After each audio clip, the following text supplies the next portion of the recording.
All right, good evening, everybody. Good evening. Ready to call to order our meeting. It's our joint meeting of the City Council, successor agency to the Redevelopment Agency, Public Finance Authority, the Public Utility Authority, Housing Authority, Perris Joint Powers Authority, and the Perris Community Economic Development Corporation of the City of Perris this Tuesday, February 24th, 2026 at 6:31 p.m. Madam Clerk, if you have a roll call, please.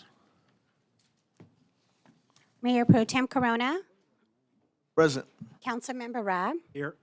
Councilmember Vallejo, Here. Councilmember Nava, Present. Mayor Vargas. Present, thank you. Item 3 is our invocation, which will be led by Pastor Dr. Teray Deaver from the Carpenters Church. If you please stand and join us and remain standing for item 4, which is our Pledge of Allegiance, which will be led by Mayor Pro Tem Corona. All right, Mayor Vargas, esteemed members of the City Council, thank you for this honor. Father, we come before you in the name of Jesus to thank you for this day and this opportunity where we can gather together to do business on behalf of this city. We're asking you for your wisdom, your strategy, for your word tells us in Psalm 37 that the steps of a good man are ordered by you. So I pray that everything that is discussed today, whether it's competing agendas or not, that it would be done with the goal in mind for the success and the health and the prosperity of Perris and her citizens, her businesses, and everything that is involved and will benefit from this community. I thank you right now for bringing a place of unity as we endeavor to do what is necessary so that your name gets the glory and that this community will be blessed. In Jesus' name, amen. Thank you, Pastor. Please join me in the Pledge of Allegiance. Place your right hand over your heart. Ready? Begin. I pledge allegiance to the flag of the United States of America and to the republic for which it stands, one nation, under God, indivisible, with liberty and justice for all.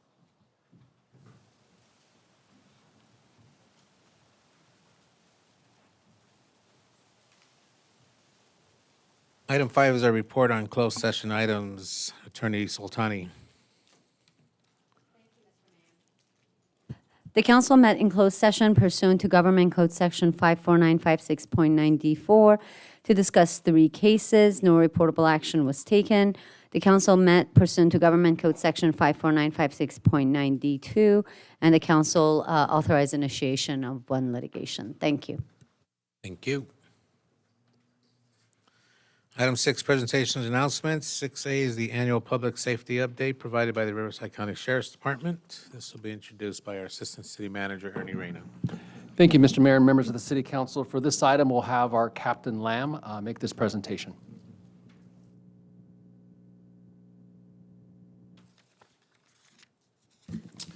Good evening, Mayor, council members, and staff. I'm Captain Kevin Lamb of the Perris Station. I'm here to present the 2025 year-end review for the Sheriff's Department. So a couple topics I'll cover is our contract, staffing levels, calls for service, population response times, community services, and problem-oriented policing, and what I see moving forward with our station. So currently, based on the contract, we have 77 sworn deputies. That goes from deputies up to lieutenant level. 37 non-sworn consist of office staff, accounting, community service officers and whatnot, for a total of 113 staff for the city of Perris out of our Perris station.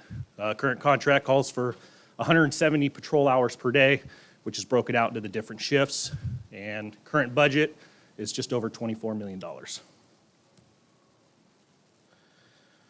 So with our outside of patrol, with our dedicated contract service levels, we have 2 dedicated sergeants, one for our special enforcement / problem-oriented policing team, and one for our traffic division. We have 3 dedicated accident investigators, one of them being our commercial enforcement for the trucks, truck routes, whatnot. 5 dedicated motorcycle deputies. That was increased by 1 this last year with your guys' approval to assist with the truck route violations that we encounter. We have 4 special enforcement team deputies, 4 problem-oriented policing deputies, 1 dedicated crime prevention and community service deputy, and then our our homeless outreach deputy. Our dedicated crime prevention deputy and our homeless deputy pretty much work together daily mainly for the homeless outreach. So as you can see, over the last 5 years, we've actually seen quite a decrease in calls for service. It's about 3,000 per year, which in the end is only 8 or 9 calls a day. So it's not drastic, but it does look like it when you look at the scale of it.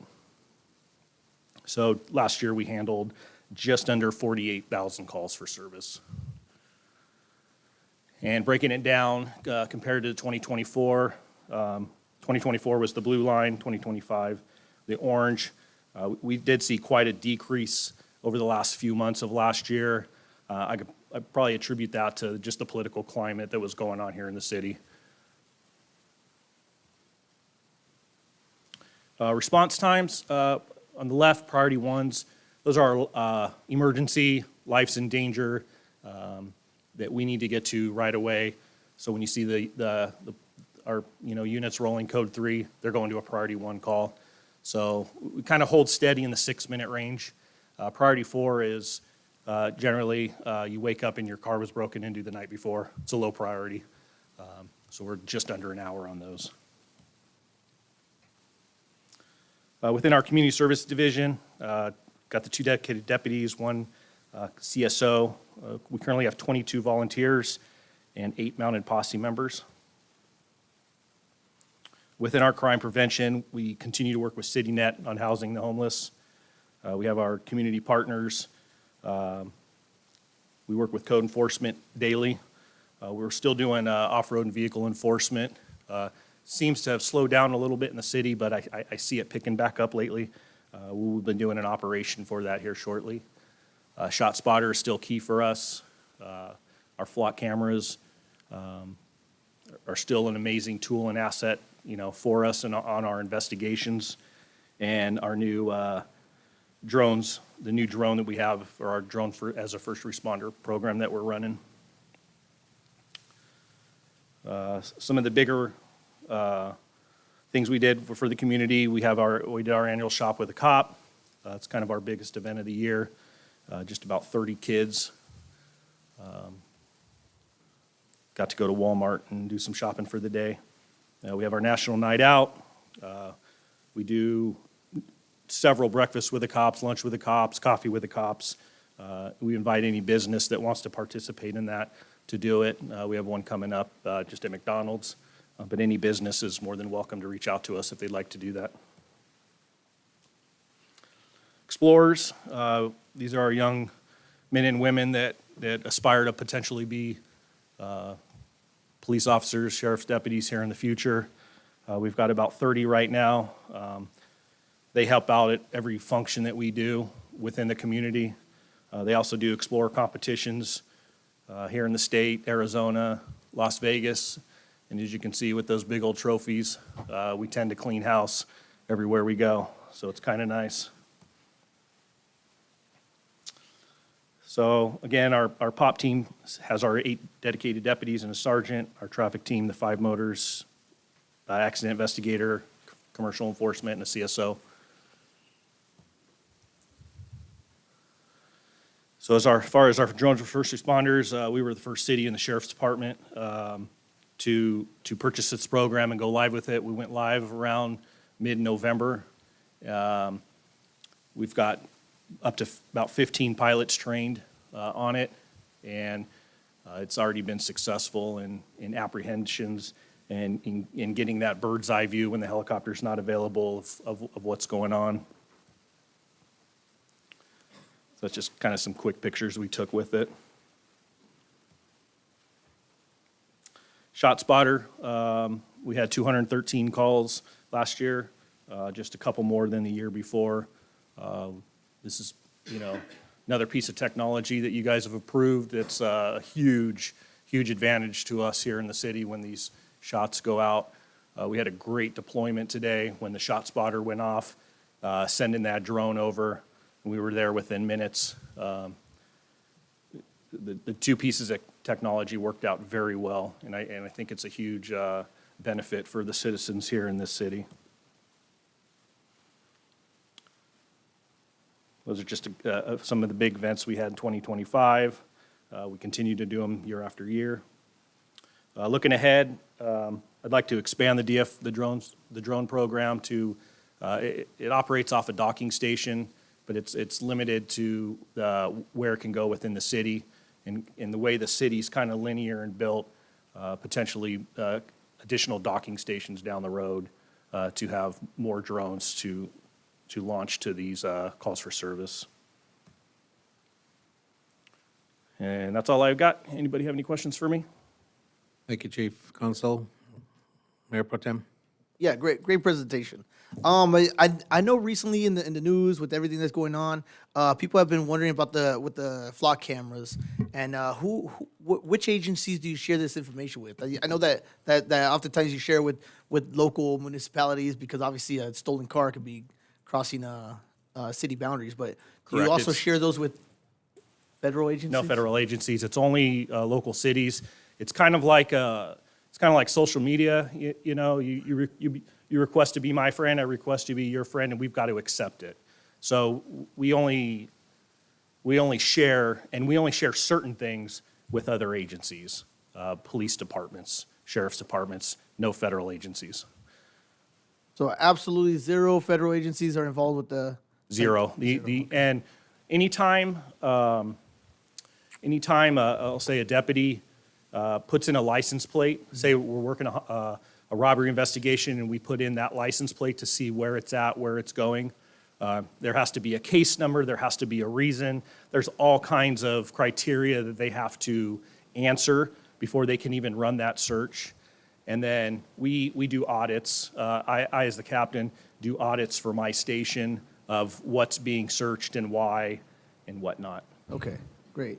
And I'm not sure if you I was looking at some other information regarding this, but how many stolen cars or property or crimes have been solved with the flock cameras? Do you have a rough estimate? I don't have that off the top of my head. I can Are there get it for some? you. Are there plenty? It's daily. daily. Yeah. Daily. Okay, great. Thank you Yeah. so much for the presentation. Yeah, thank you. Anybody else in the queue? Madam Clerk, do we have any requests for the public? No, sir. All right, thank you, Chief. All right, thank you. All right, the 6B is the annual fire department update. Yes, thank you, Mr. Mayor. So for this item, we'll have Chief Scoville of CAL FIRE make this presentation.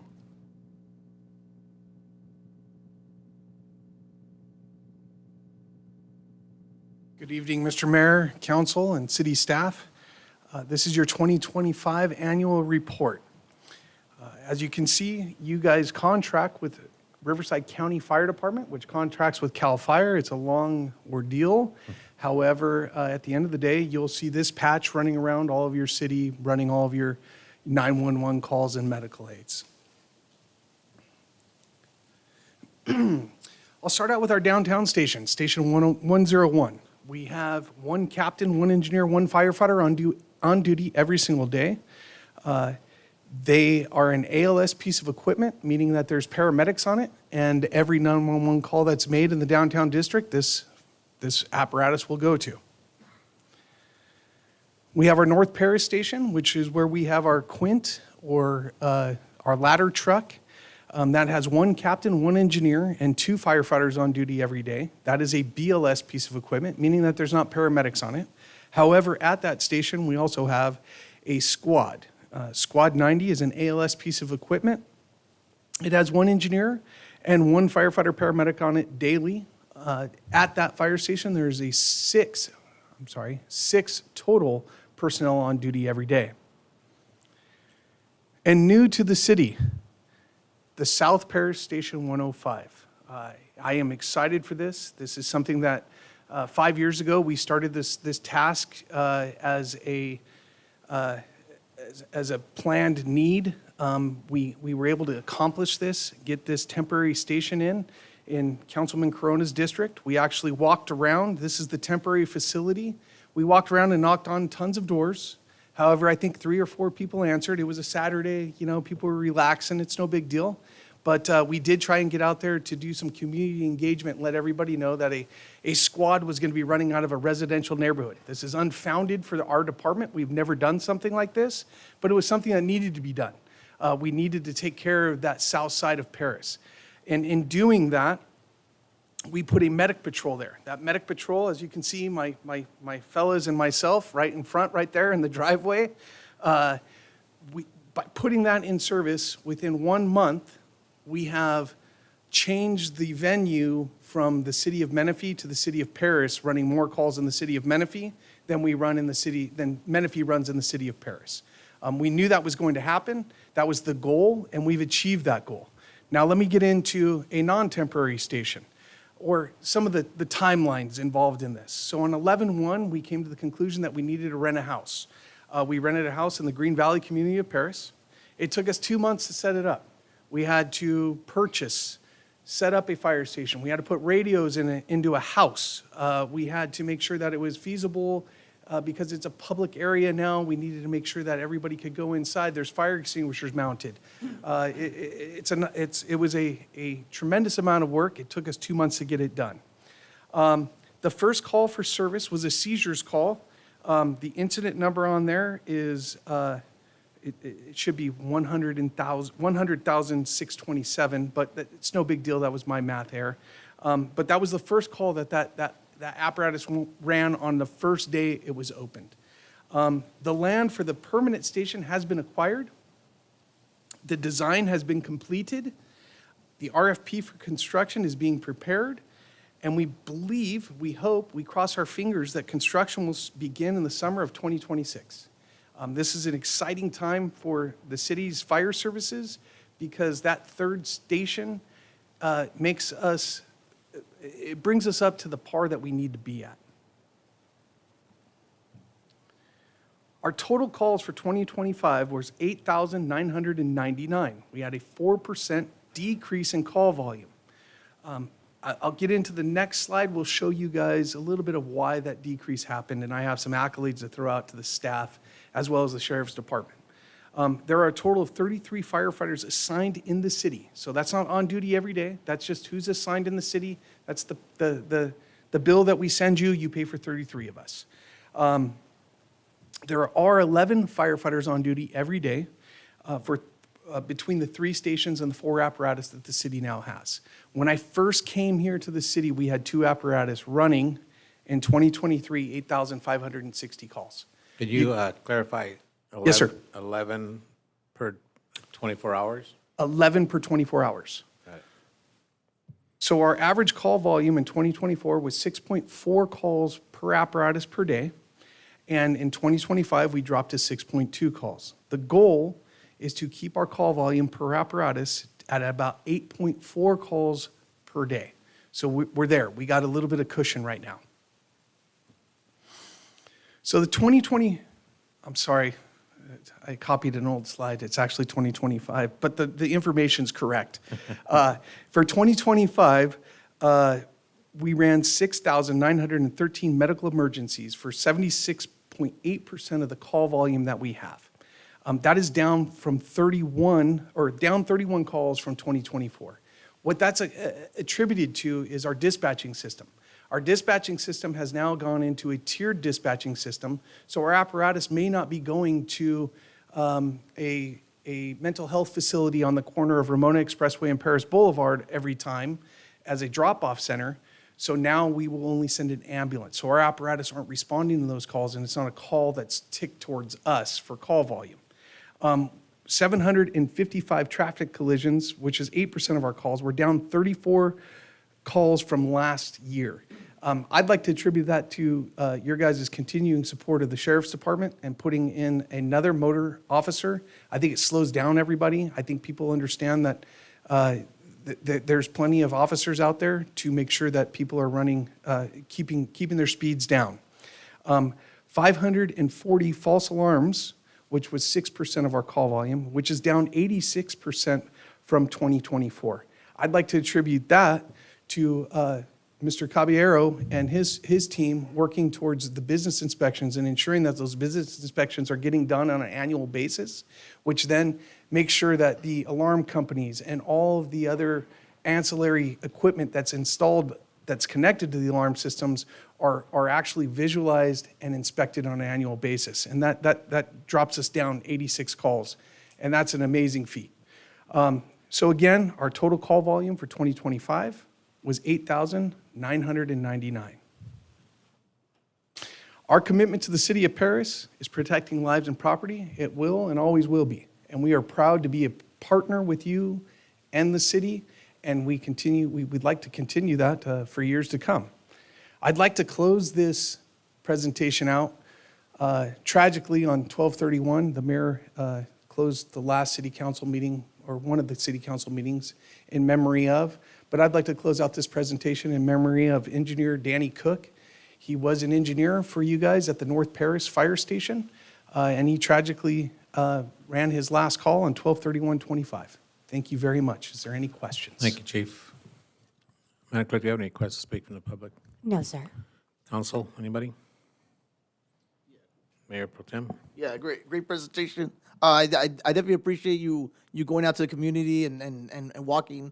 I do believe that we probably would have got more people, but there was a group of people knocking on doors before us. Sure, So yeah. I'm sure that contributed to it. Yeah. But with the new temporary fire station, has that seemed to reduce the time it takes throughout the whole area? Absolutely. Okay. So what I send out on a monthly basis is our average calls or average response times per call. That average response time is always under 5 minutes. We went from 4.8 to about 4.5 minutes per call with just that station being put in. So what I would like to do is, as we go on, I present at the Public Safety Committee meeting, I'll present the actual numbers for that, and we can forward it on to you. Great. And do you have an update for the Firefighters Explorer program? I certainly do, and thank you for reminding me. So we plan fiscal year 26-27. During the summer, we're going to start recruiting for our first Explorer program here in the city of Perris.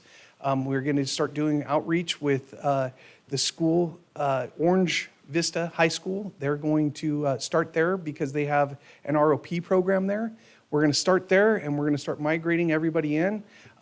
We are excited about it. The Public Safety Committee has sponsored it and made it happen for us, and we're ecstatic about making it start. We want to align it with the school, or the dates of school, so that way during the summer, which is our busy season, the kids are getting a break, but during August, September, October, they start coming back to school, and we're going to start getting those guys ramped up for good things.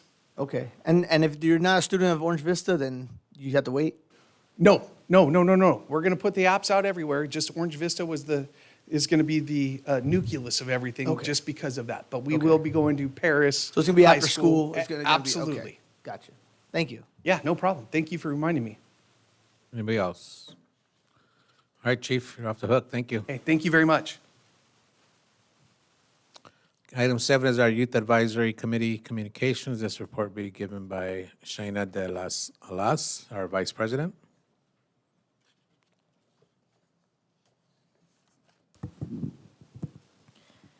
Good evening, Honorable Mayor, members of the City Council, and city staff.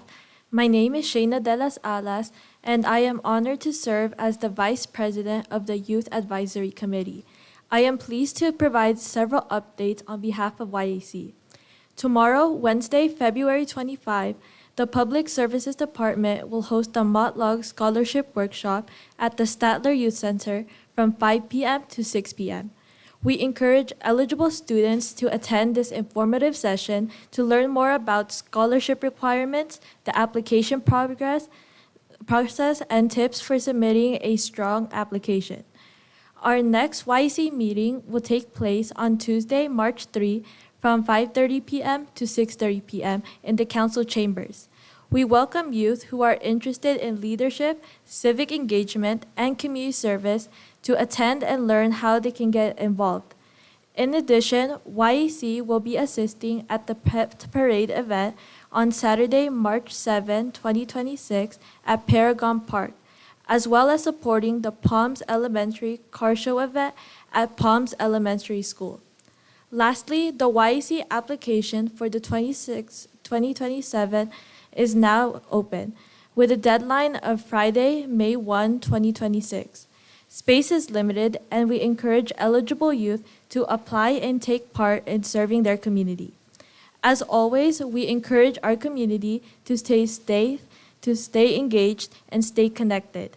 For the latest updates on YAC programs and events, please follow us on social media at Perris YAC. Thank you for your time and continued support. We truly appreciate your partnership in helping make Perris a vibrant, welcoming, and inspiring place for youth and families. Thank you. Thank you.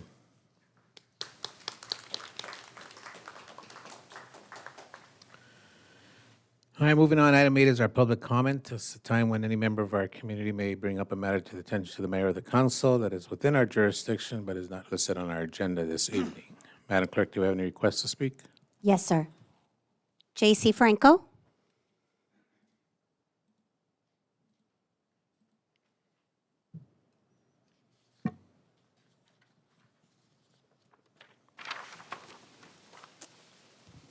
All right. Hi. Good evening, City Council. My name is Jesse Franco, Honorable Mayor, everybody. Thank you for allowing me to speak this evening. We are roughly 2 weeks. We are 2 weeks away from the second hearing of Harvest Landing, a project of which the community is just thrilled about to see finally a major amount of commercial development being introduced into the city, and just thrilled in general for how this is going to revamp the city. And I think nobody would negate that.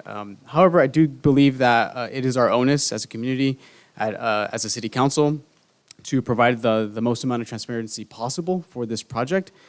So I've provided a few renderings and illustrations of the Harvest Landing from a 3D point of view. The reason for doing so is that I believe when our lay audience, if you will, I am an architect, so I can read floor plans very eloquently. I've done it my entire life, quite literally, and site plans like that stuff makes sense to me. And when I show this to my neighbors who are not in that same discipline or line of work, they don't really know how to comprehend what's going on there. And so I feel it's my obligation and the obligation of City Council to dispose of that information to the best of our abilities. So you'll see on the first page, this is literally from Harvest Landing themselves, just outlined, and I'll show it to camera as well for those viewers at home. The parcel hub next to Walmart. And then what I feel is most indicative of what we should be showing our actual community members is how the parcel hub situates itself along with its actual use of trailers that will be stored there by FedEx themselves, which would be identical to the Rialto FedEx facility and many others.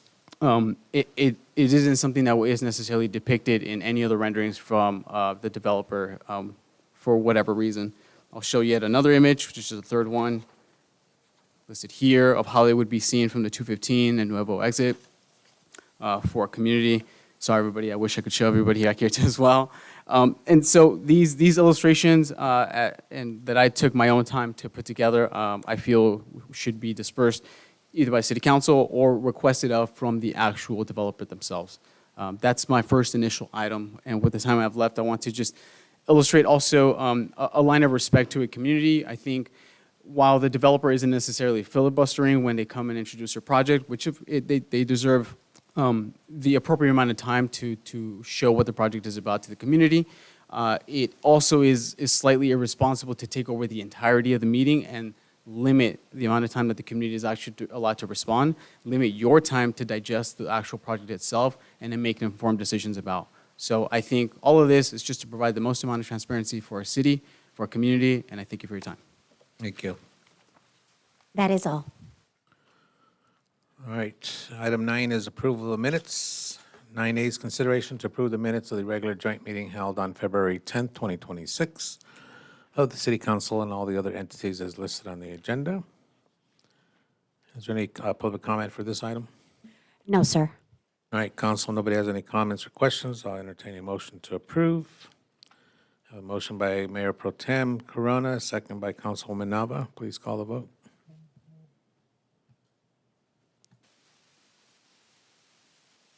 5-0, motion approved. Thank you. Item 10 is our consent calendar. Consent calendar items are normally enacted in one motion. The mayor or city council may remove a consent item for a separate action. We will have public comment limited to 3 minutes. Madam Clerk, do we have any requests to speak? No, sir. Very good. Council, if anybody has anything they want to pull, discuss, separate vote. If not, I'll entertain a motion to approve. Have a motion by Councilman Rabb, second by Councilwoman Nava. Please call the vote.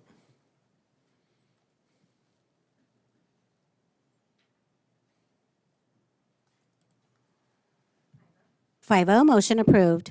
Thank you.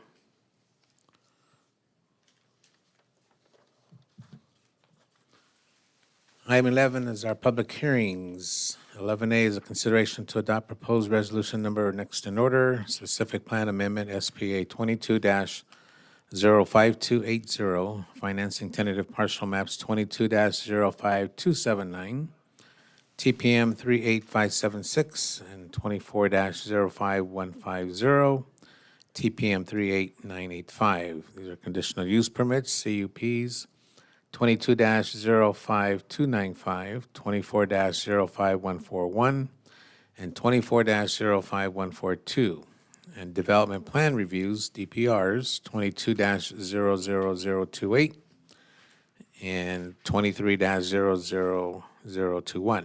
A proposal to consider the construction of Perris Gateway Commercial Center in 2 phases on 20.28 acres located on the north side of Ramona Expressway between the I-215 freeway and Webster Avenue within the commercial zone of Perris Valley Commerce Center specific plan. The applicant is Mike Nagar and Associates on behalf of Optimus Building Corporation and the Pope Family Estate. This item will be introduced by our Director of Development Services, Mr. Kenneth Fung. Good evening, Mayor, members of the City Council. This item will be presented by our contract planner, Matthew Evans. Thank you, Mayor, for the introduction. Matthew Evans, project planner for the Perris Gateway project. The overall project site is located north of Ramona Expressway between I-215 freeway and Webster Avenue. The most westerly portion of the project area between Nevada Avenue and the I-215 freeway is a remnant commercial property of the Optimus Logistics Center 1, or for short OLC 1, warehouse project that was approved in 2016. This remnant area was set aside for future off-ramp realignment. The remainder of the area was conceptually envisioned for a commercial project that included a hotel, retail buildings, but was not approved as part of that OLC 1 project. So just a little bit of background on the project area. The proposed project originally consisted of 6 drive-through restaurants, 2 multi-tenant commercial buildings, a self-automated car wash, 2 vehicle fueling stations, and of course the self-storage facility. The project includes a rezone of approximately 7 acres from commercial to business professional office to allow the self-storage facility with a conditional use permit. So a little bit of project history again. This went before the Planning Commission on 2 separate occasions and a third time for a consent item for a resolution. But here we'll just highlight those 2 items, those 2 meetings previous. On September 17th, 2025, the Planning Commission continued the original project off calendar in order to allow staff and the applicant to address concerns related to the project, and those included architecture and landscaping, having 3 driveways on Ramona Expressway as opposed to across the street where you have 2 for the DECA project to the south, and 2 driveways on Webster Avenue, one of which was considered to be kind of close to that Webster-Ramona Expressway intersection, as well as a discussion and considerations for the completion of Ramona Expressway frontage improvements for the entire project. The applicant made those changes, and we rescheduled that hearing for December 3rd. And at that meeting, the Planning Commission voted by a vote of 5-0, a recommendation of approval for the project with additional modifications.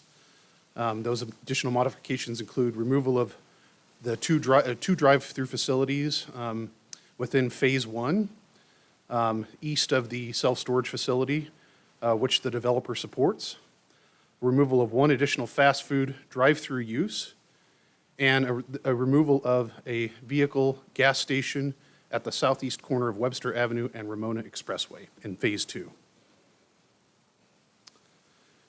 Further recommendations from the Planning Commission. The Planning Commission wanted to make sure that the applicant installed all street improvements, off-site improvements as well, for the Ramona Expressway at the I-215 at Webster Avenue without any phasing. So that's what you see in that red, is all of those improvements installed in one time in one phase. As conditioned by city engineer, the applicant does have the option for Ramona Expressway between the I-215 on-ramp improvements to Nevada. Because this segment in blue is within Caltrans right-of-way, the following two options were provided to the developer. Complete the required improvements or provide a $1 million in lieu of payment to the city to complete the work. And that's due to Caltrans delays typically. So just a phasing clarification. So after the two Planning Commission meetings, the applicant reached out to staff and wanted us to really kind of hammer home the phasing of this project, because there seems to be some confusion over that. It is considered one project, however, it is two separate ownerships, so it was shown as two phases. The applicant plans to construct the entire project in just one phase, so there really isn't a Phase 1 or Phase 2. Those phases were just to denote the two different property owners on either side of Nevada Avenue. Furthermore, the developer supports, again, the Planning Commission recommendation of removal of two drive-through restaurants in Phase 1 for a future hotel site. And in Phase 2, the Planning Commission made those recommendations for removal of at least one of those fast food drive-through restaurants.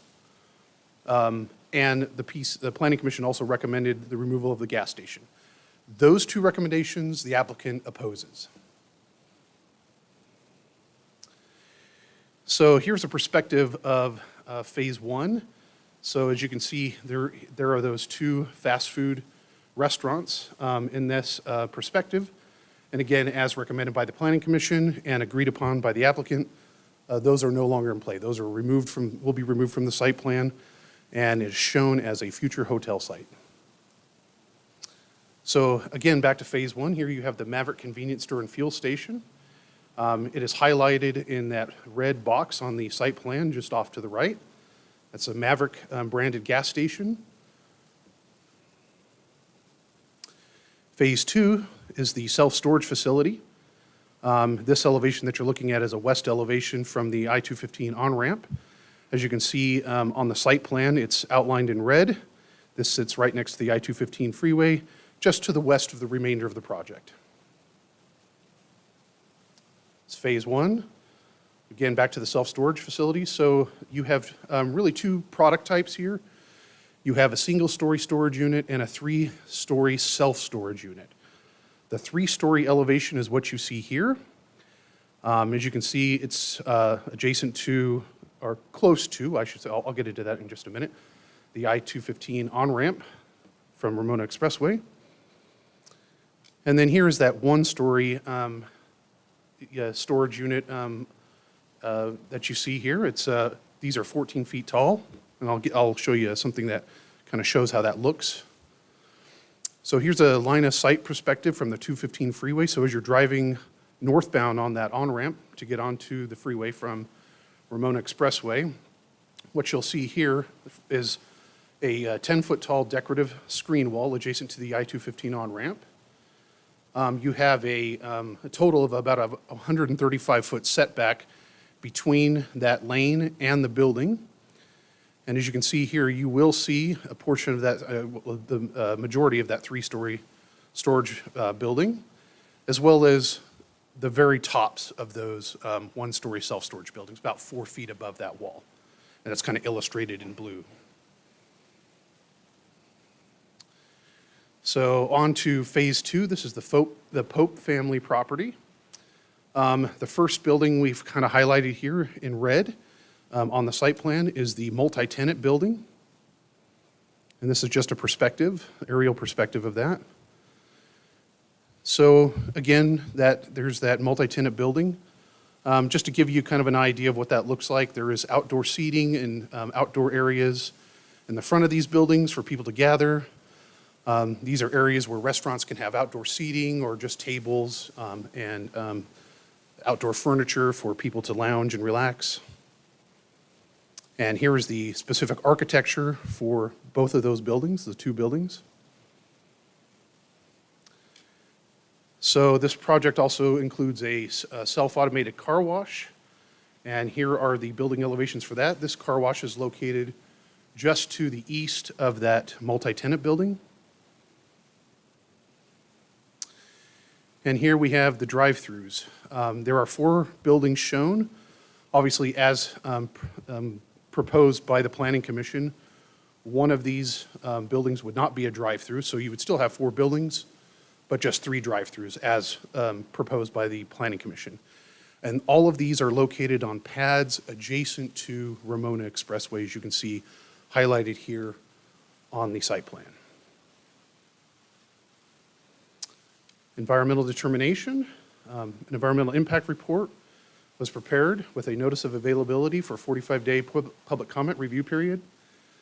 The EIR concludes that all impacts have been reduced to less than significant or have been reduced to below significant level with the implementation of mitigation measures, except impacts related to air quality and cumulative greenhouse gas emissions, both of which have been identified as significant and unavoidable.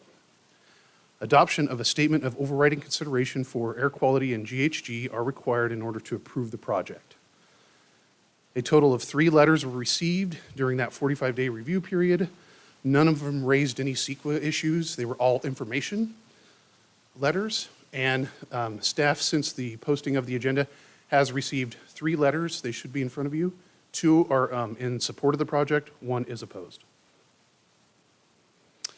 So on to the Planning Commission recommendation. Planning Commission recommendation is to adopt resolution number next in order, certifying the final environmental impact report, adopting the mitigation and monitoring program, statement of overriding considerations, and findings of fact for the project.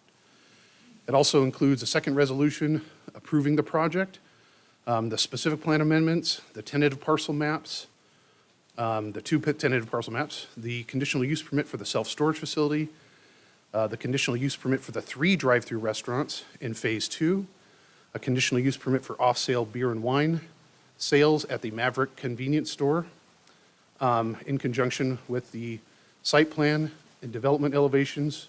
We have a DPR.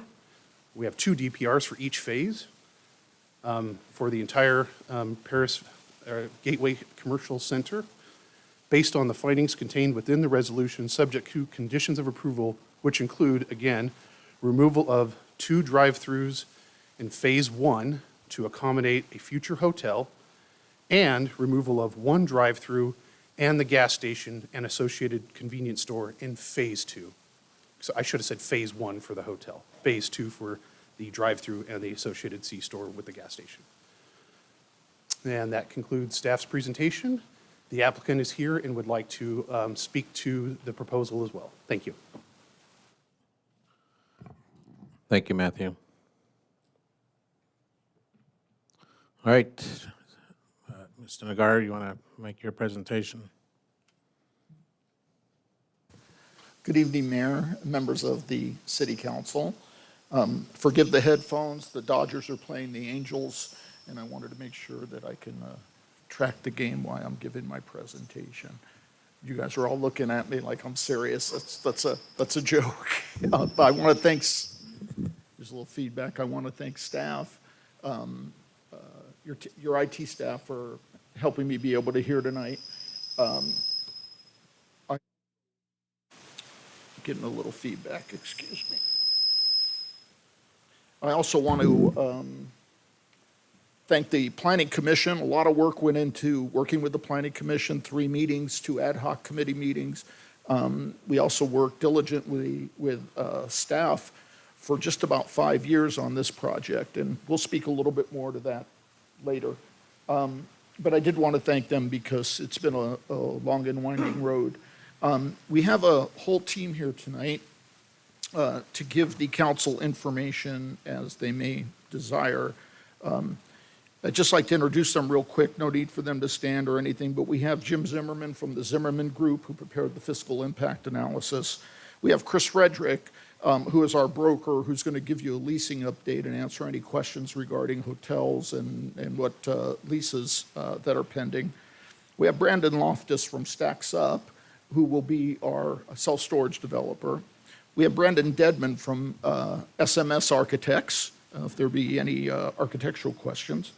Jose Leary from Urban Crossroads. He'll answer anything as it relates to Caltrans, road improvements, things of that nature. Chris Morgan, flight in from United Engineering Group. He flew in from Arizona. He's here today. He's our civil engineer. Brett DeValier is Pacific Development, Peninsula Development Partners. He's a shopping center developer on the Pope property.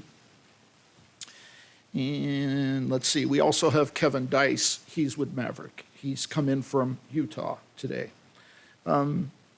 As staff had mentioned, I represent 2 clients today, the Pope family and Optimus. During this past 5 years, actually a little bit longer prior to even our application in early or late 2021-22, they decided to collaborate and join together for mutual interest. They decided to collaborate on infrastructure costs, to collaborate on signage. Obviously, because they both are sitting together, they wanted to collaborate on common maintenance and the continuity between the 2 sites for cars to be able to go from one site to the other, and also wanted to collaborate on the necessary easements that are going to have to be exchanged between the 2 of them, and also bringing in utilities from Webster and widening the Ramona Expressway. Most importantly as well, they decided to collaborate on CEQA. That was, without getting into the weeds here, we had to go through 3 CEQA renditions guided by Michael Brown here, your CEQA consultant, in order to arrive at a place where we needed to do an EIR for air quality. But in thinking about doing that, it would have been very difficult to do 2 environmental documents because it would have put us in a piecemealing situation, and we didn't want to go afoul of CEQA in that regard. Quickly about the hotel, when we made application to the city on the site plan that you see today, we would have included the hotel, except when we went to Airport Land Use Commission, they gave us conditions that said no hotel was allowed. And so we took out a proposed hotel, put in the 2 fast foods that you see in what's known as Phase 1. Staff was very correct in that we're just calling them phases to delineate the ownership, but it's all going to be built at one time. So they said no hotel. I remember Councilmember Mayor Pro Tem Corona, you had brought that up, and so did the mayor. And staff checked with ALUC. ALUC actually apologized. They had made a mistake and sent us that apology and let the city know that a hotel could go there. Because this was many years down the line after all of our documents are prepared, especially the CEQA document, you're not seeing a hotel application today. But we're going to work that out and put some security in place so that you know that a hotel is coming. And we were very willing to remove the 2 drive-through fast food restaurants in lieu of a hotel. And that's one of the reasons why the Pope family is also concerned about losing one of the drive-through accesses on one of their buildings, and of course the gas station as well. In that collaboration, losing the gas station on the corner of Webster, and as you'll see in a moment with our leasing update, puts the entire project in jeopardy because they're codependent on one another, not only for synergy, but for infrastructure costs and cost sharing throughout the whole thing. The shopping center developer who's going to come up and speak here, he's put in a speaker slip, will describe what that means to him, and of course Maverick is also going to describe what that means to them. Both of them feel that they're codependent and want to see each other in that shopping center for the purposes of synergy, and they'll speak to that themselves. There's other exhibits that I could show you, but in the interest of time, I'm not going to do that unless the council wants to see them. I have some nice graphics that show night views of the center, different perspective, 3Ds, anything that you want to see. It's quite elaborate, but I'll wait for you to ask me for those things before I show them. Right now, I think something that's very important is that we go over what the fiscal analysis and the fiscal impact is in what this city and what this shopping center brings to the city, especially as the city is considering going out for a sales tax measure to the public. So at this time, I'd like to call Jim Zimmerman with the Zimmerman Group, very well-known agency that handles CFDs and financial fiscal analysis. And he's going to go ahead and go over the fiscal impact analysis. Jim, I'll bring that up for you.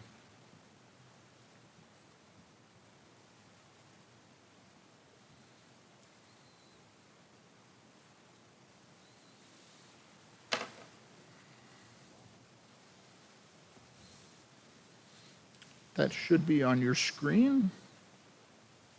If everybody can see that, and Jim, I think you'll control that with the arrows, okay? And if you need to make it bigger, I think you could just squeeze, okay? Yeah, it doesn't look like it's squeezing, but hopefully, well, good evening, Mayor, City Council members. My name is Jim Zimmerman.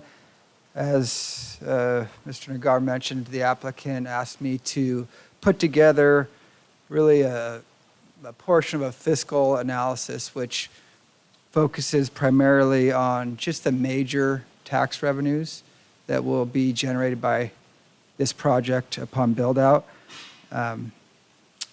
These tax revenues include, again, not all the revenues that will come to the city's general fund, but the secured property taxes and really three components of property taxes, and secured, unsecured, and property taxes in lieu of the vehicle license fee.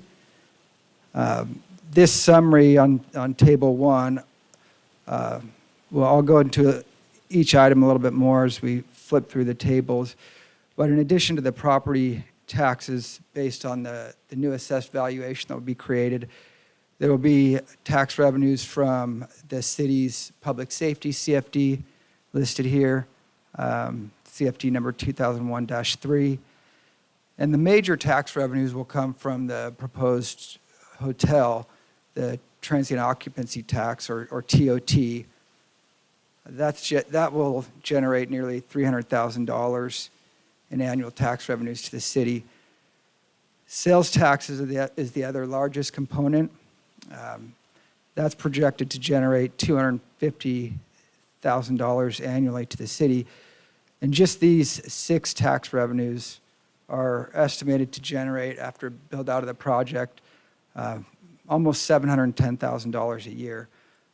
Mike mentioned the potential voter-approved sales tax the city's considering.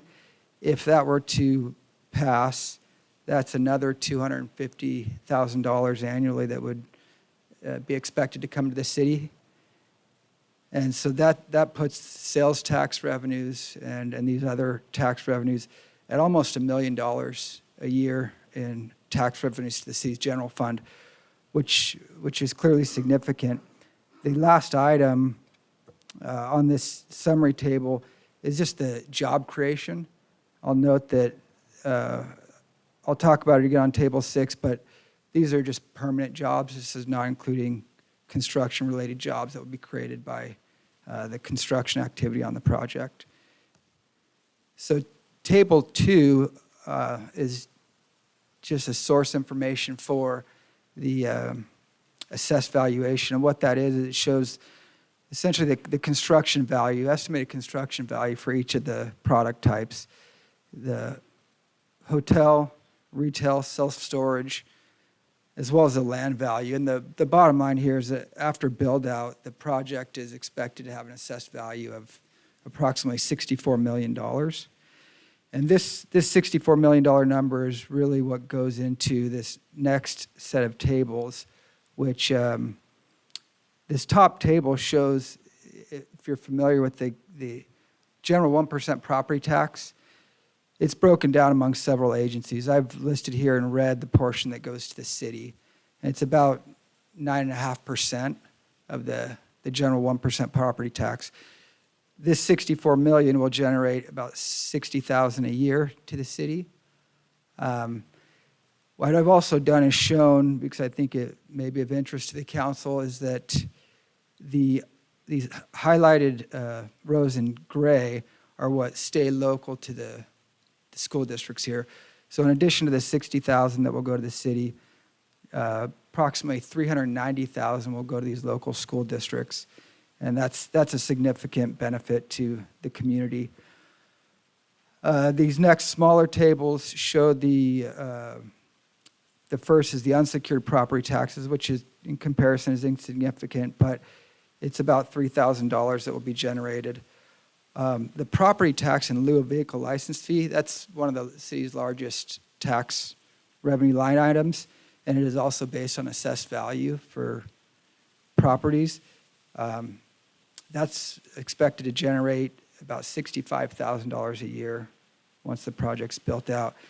And I believe you're all familiar with your public safety CFD.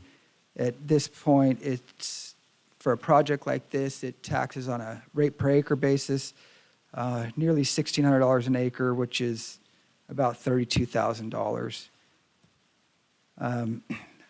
Moving on from property taxes, we get to the largest tax generator, and that's the TOT, or transient occupancy tax. This is based on estimated room rates and occupancy rates for the hotel.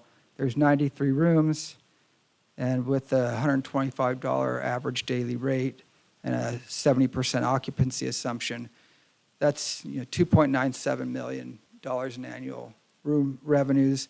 The city receives 10% of that in transient occupancy tax, so it's nearly $300,000 in tax revenues annually to the city. Table 5 shows the sales tax, and for this we used a recent Cosmont Company's report that was done on behalf of the city, and used the estimated taxable sales generated from the type of proposed uses on the project. And so the 2 gas stations, the 10 food and drinking establishments generate annual taxable sales of north of $25 million. The 1% sales tax of that is $250,000 annually. And as I mentioned, should the proposed voter-approved measure pass, that number would, instead of being 1%, there would be an additional 1%. So that would be an additional $251,000.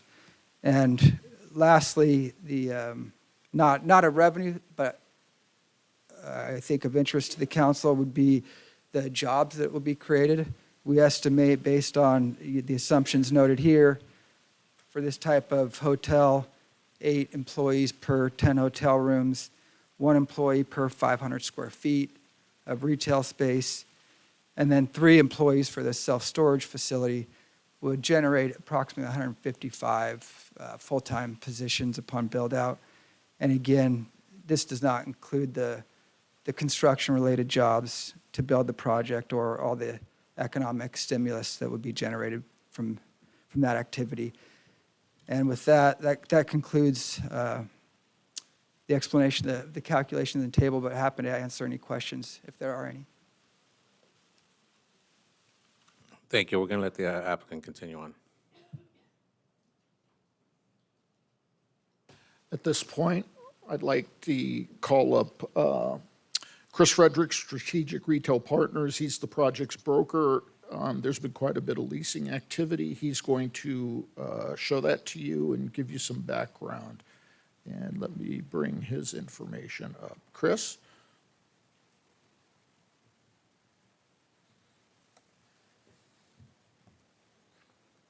Here we go.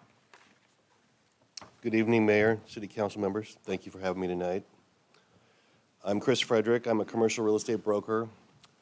I'm with SRA, which is Strategic Retail Advisors in Orange County, and I've been working Riverside, San Bernardino, and the Inland Empire for almost 30 years as a retail, leasing, sales, and hospitality broker. I was hired on this project because of my background in hotels, retail, and restaurants. I've been involved in retail development, as I said, for at least 25 to 30 years. Right now, I'll provide you a leasing update as what we've been able to accomplish in the last couple of years. We have Maverick on one end, as you've seen, doing the gas and C-store. We have a Burger King drive-through next to that, heading east along Ramona. We have a Chipotle drive-through next to that. Next drive-through is a Black Rock Coffee. And then above the Burger King, we have an electric vehicle charging station. And on the corner of Webster and Ramona, we have proposed a 7-Eleven gas C-store combination. And at this point, since we just got the approval for the hotels on the western end, we are now in conversation with Marriott, Hilton, and IHG with various brands that they think can fit in the market. The issue right now is coming up with a brand and then identifying the correct developer.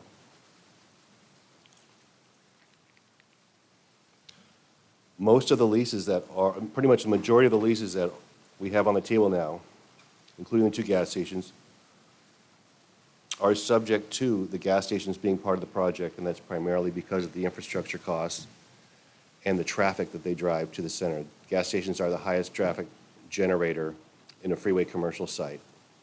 And they spread the traffic through the entire site, through the restaurants, the car washes, the gas stations, the C-stores, coffee shops. It's quite a variety of options when you hit a site like that. In addition, we're now negotiating on a 12,000 square foot retail shop building with sit-down restaurants. Well, let's say we've just started this part. We've targeted sit-down restaurants, medical centers, urgent care, dental, retail services like salons, rental cars, and education centers. The most important thing we're targeting right now is the hotel. The hotel fits very well on the site. It is impulse and convenience retail, which is the whole site.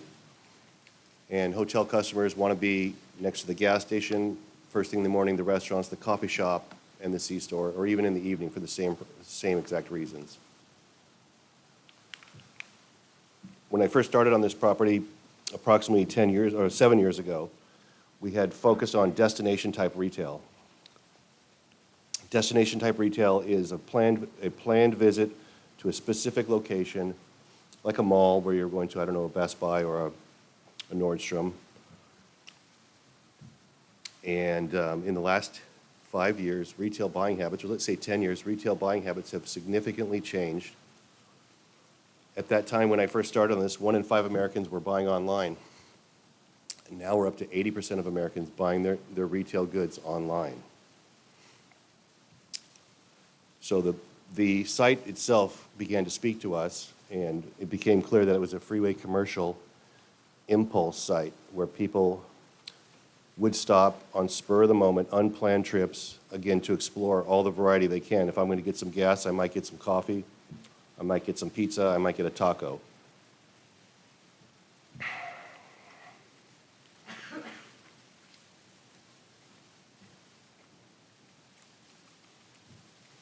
These types of customers, different than a destination, like I said, they purchase they have an immediate desire, and they make spur-of-the-moment decisions.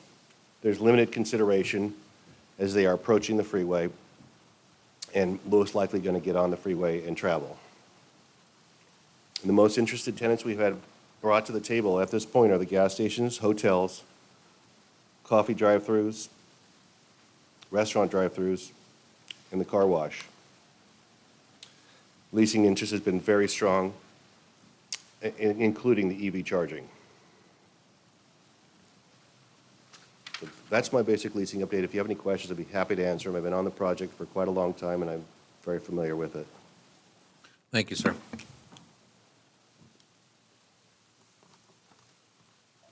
Thank you, Chris. You also have a letter on your desk from another hotel purveyor that sent in a letter of interest right before the council meeting. Last speaker in our presentation, subject to whatever questions you have later, will be Gary Hamrow. Gary?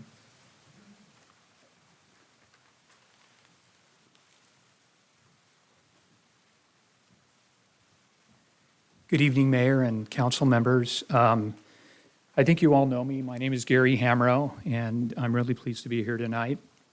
Let me start off with a disclaimer. Some of what I will be sharing may be redundant. That's what happens when you are later in the lineup. After approximately 13 to 15 years ago, when we were processing the adjacent project, we brought to you a concept of the shopping center we had great hopes in. However, between that time and now, the retail market and people's buying habits have significantly changed, as Chris previously shared. And 7 years ago, when Chris joined our team, we gained a better understanding of what our site was. Convenience and impulse retail, as Chris described, to include movement online shopping. No doubt a game changer, which will continue. So having said all that, I believe we have brought a great project here tonight. It is ready to go, and I'm hopeful we will be moving dirt within 15 months if approved. It's going to bring significant revenue to the city by virtue of, as already has been shared, the TOT tax sales and property tax. Not only that, but it is also going to bring a great deal of revenue to the local school districts, as previously mentioned.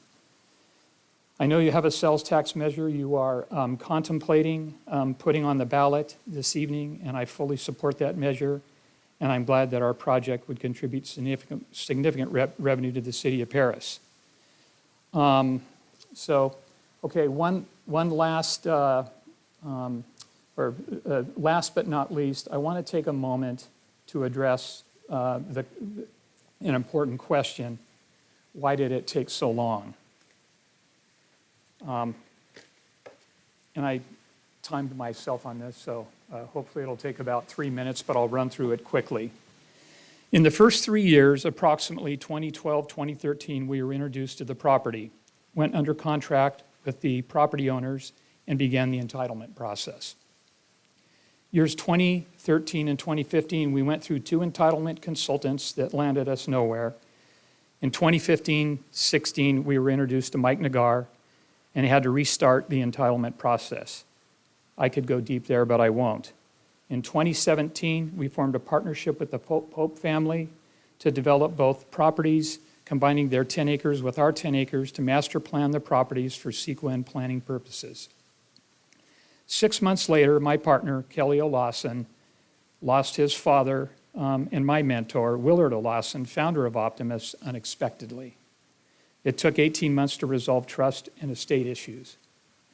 18 months after Willard's passing, the patriarch of the Pope family, Brad Pope, suddenly passed away. Brad's wife, Laura, and son, Kevin, are here tonight. In 2019, we brought on board Chris Frederick, our broker, to market the property. In 2020, COVID hit. In 2020, COVID hit. In 2021, user retail activity resumed. We received, via Chris's hard work, LOIs from Sonic, Burger King, El Pollo Loco, Popeyes, Starbucks, Wendy's, Ono Hawaiian Barbecue, 7-Eleven, and a car wash. Late 2021, Optimus and SPMI agreed to a self-storage partnership. In 2022, Maverick Escrow was opened. early 2022, the Popes decided to shut down Brookhurst Mills feed store located in Riverside, owned and run by 4 generations of Popes that also served the Perris market.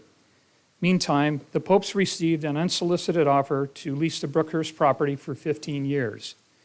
Popes made the decision to put Perris Ramona on hold until they shut down their business and finalized the lease. Late 2022, Popes greenlighted Perris retail project. September 2022, CEQA challenges, as Mike had mentioned. And then mid-2023, the Pope family decided to sell Gateway 2 land for estate planning purposes.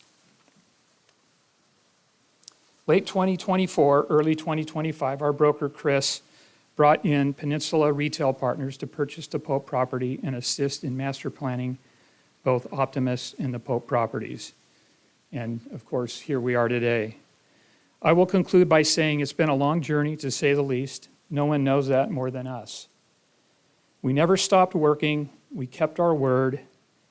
Everyone else in our business would have bailed out. It did cross our mind, but we held true to our commitment. I wish we would have met Chris 15 years ago. I wish Willard and Brad had not passed away. I wish I would have met Mike long before I did, and so goes life. I wish we could give everyone everything they want, but that's not reality. It has to be a give and take because, like everything in life, things happen and things are connected. Finally, I appreciate each and every council member for taking the time to hear our project, and I want to thank everyone for their patience. Thank you.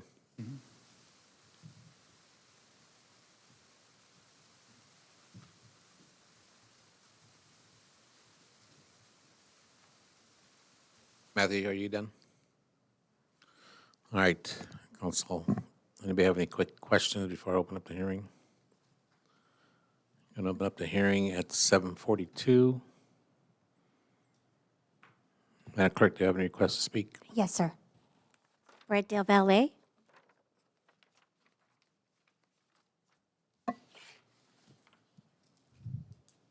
Good evening, Mayor and council members. Thank you for allowing me to up here.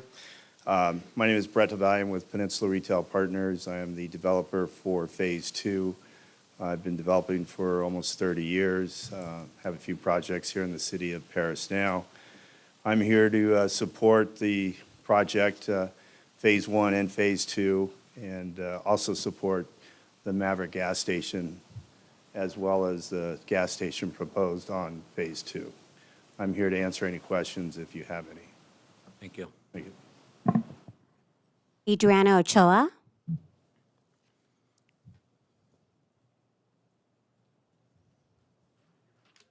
Jerry Sepulveda.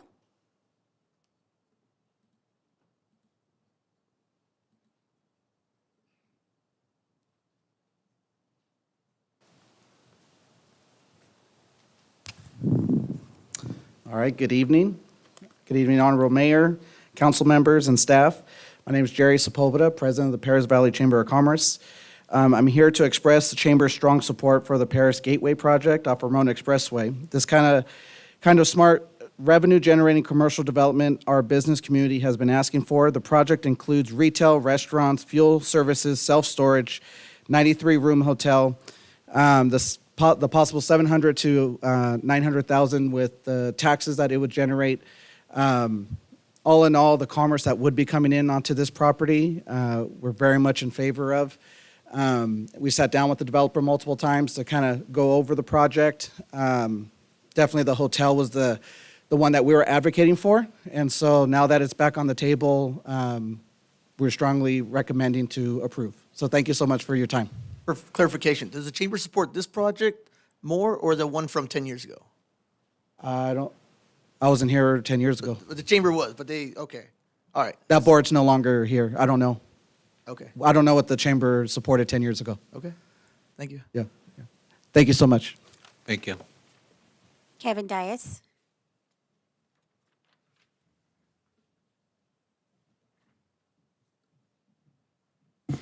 Good evening. My name is Kevin Dice, and I'm with Maverick. I'm not going to repeat anything that already has been said about so much about the project.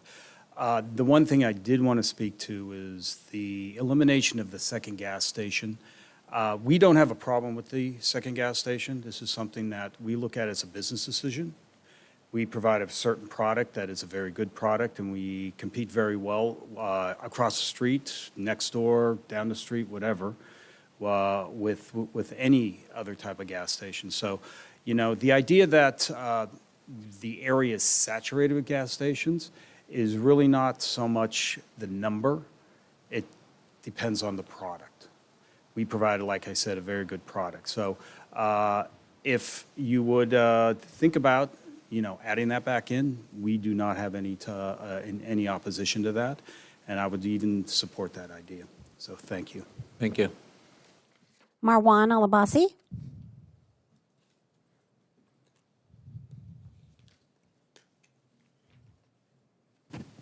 Mr. Mayor, council members, good evening, staff.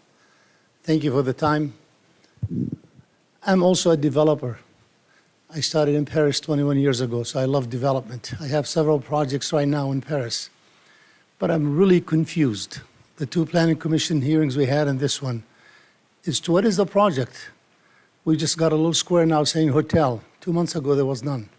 I heard the broker saying, oh, maybe a medical center, maybe, I don't know, I didn't even hear a hospital, maybe a hospital. They're just bouncing around. I don't think they know what's going on.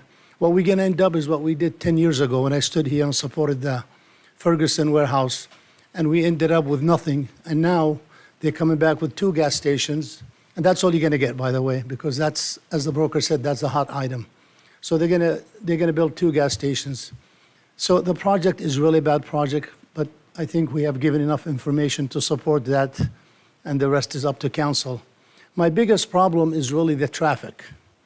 Right now, Ramona Expressway, which when I built my project, I'm just immediately east of this project.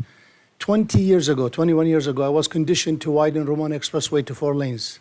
Everybody else since then has widened it to 4 lanes.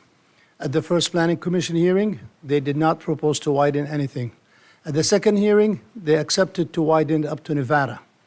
But that's the biggest problem because Ramona is 4 lanes up to Webster, then it goes to 3 and 2, and they're not widening. They might widen the curb and gutter, but they're not widening up to the off-ramp. The biggest problem happens when the Webster traffic, which is trucks allowed in Webster North, and they make a left turn into Ramona, they create a much bigger problem. So adding 16,000 vehicles, plus my project that just got approved last year that's going to add a lot of traffic, the hotel and the apartments, we're going to end up with a bigger issue than we have right now. So if this project was to get approved, I hope it would be approved with full improvement adjacent to the entire project. And to also put, I'm developing 2 self-storage projects in Paris because I think they're good for the community, but to put them in the heart of Paris, right by the freeway. I did one on Ramon Expressway, and I tuck it all the way in the back by the warehouse, because that's not something you want to have as your entry to Paris. You want to have what Corona has, what Riverside, where I live, has, to have some showcases, some retail, something for people to hang out. This self-storage only employs, I'm building 2 of them, 2 employees. So you're not really bringing jobs. And to bounce around with the idea of we're going to have different projects without even updating the CEQA or the EIR, I'm shocked, because we had to go through the entire process. It took me a year to update my studies, but here everything is just getting pushed for some reason. Caltrans is not happy with this project. I talked to them, and I provided some information to you. Thank you. Thank you. Ramzi Alabasi.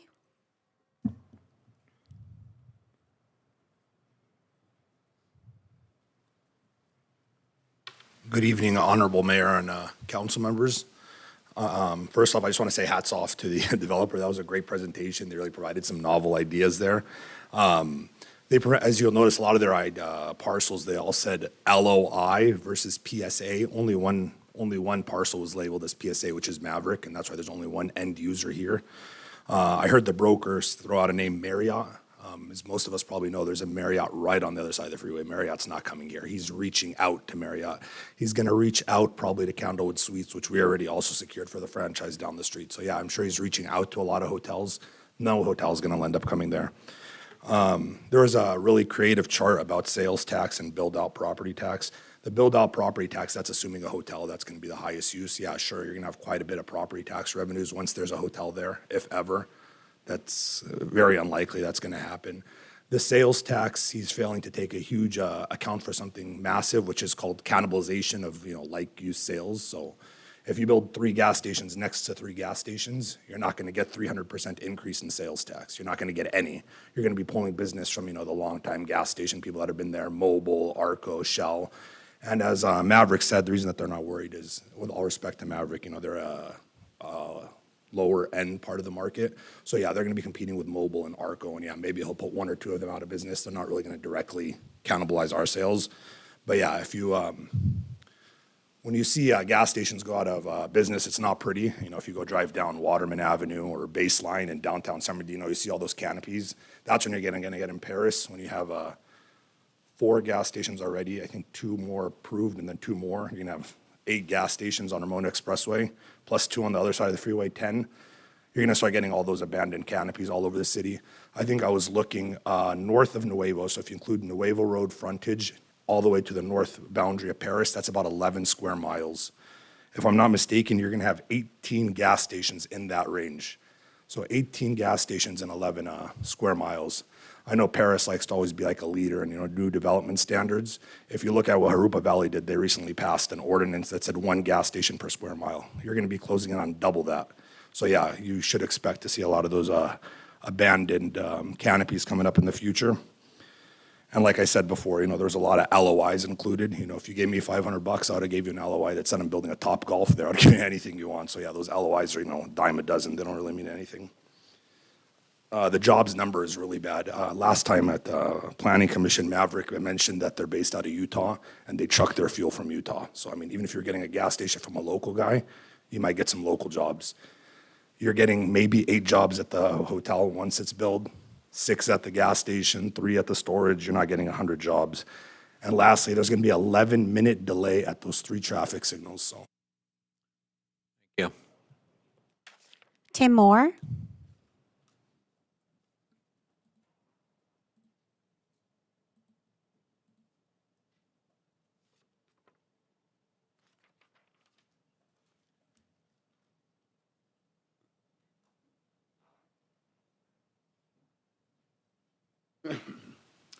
Honorable Mayor and City Council, my name's Tim Moore. I'm a past president of the Chamber of Commerce, currently the commander of the American Legion here in Perris, and I'm a resident of the city of Perris. I'm for this project. 2 major reasons that we look at. Number 1 is I can see the repairs to that intersection being done for the freeway on-ramp and stuff on Ramona Expressway, which is in bad shape, and the fact of a hotel coming in. As being commander of the American Legion, we have a lot of people that want to come in here and visit us.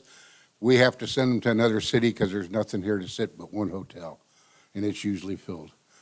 But besides that, I'm not, like I said, I'm not a contractor, I'm not a builder, I'm a concerned citizen, and I feel it's a good project for the city. Thank you for my time. Thank you. Kevin Pope.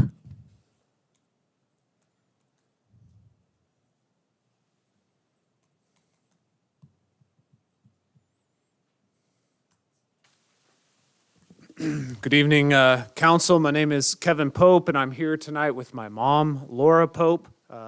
We represent the Pope family side of the project, as you heard about. First of all, I want to thank you for your time in reviewing our project. I won't go into long, arduous detail, but for what it is worth, myself and my family have been a part of this area for a long time. My great-grandfather moved his business to Riverside County in the 1950s, and we produced poultry feed for egg ranches all around this area. I was the last generation to run that business until poultry disease went through California, and we were forced to close the doors in 2021, as Gary said earlier. All that to say, we are not out-of-state, disinterested owners. My whole family lives 10 minutes from here, and we have for decades now. So I hope that puts a little bit of a face to a name. I wanted to mention, as others have, The Pope family did file a separate development application for our property. It's our own project. And yes, we have partnered with Optimus, who you heard from, to share infrastructure and maintenance expenses. My mom and I are not developers, so we do need their help. But that being said, these are two distinct applications, so I hope council bears that in mind. And regarding the gas station, as others have mentioned before me, the buyer has made it clear that he will likely not complete the purchase unless the gas station is included. So for us, it isn't just a minor change. This is the difference between a deal or no deal, and whether this property gets developed or remains idle.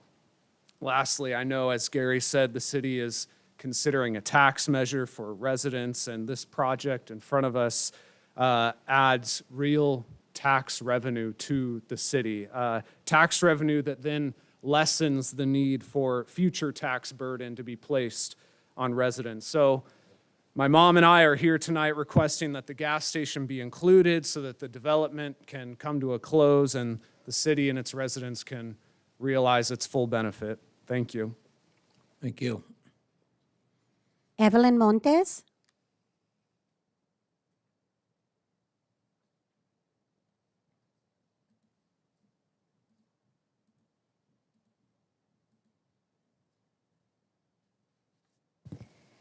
Good evening, City of Perris Mayor and Council. My name is Evelyn Montes, and I am a district manager of 3 local business in the intersection of Ramona Expressway and Perris Boulevard. I am speaking tonight on behalf of the owner, Sergio Arizon. I am here today because I am deeply concerned about the proposed development along Ramona Expressway. Let me be clear, I am pro-business and I support smart, responsible development in our city. Growth is important, economic investment is important. However, infrastructure must keep pace with that growth. Currently, traffic conditions along Ramona Expressway, especially near Nevada Avenue and Harley Knox Boulevard, are already severely impacted. Many of our customers regularly express frustration about visiting our business due to congestion, heavy truck traffic, and long wait times. I personally experienced delays and several minutes just trying to pass through the area. This is not a minor inconvenience. It affects customers' experience, local commerce, and the quality of life for residents and business owners alike.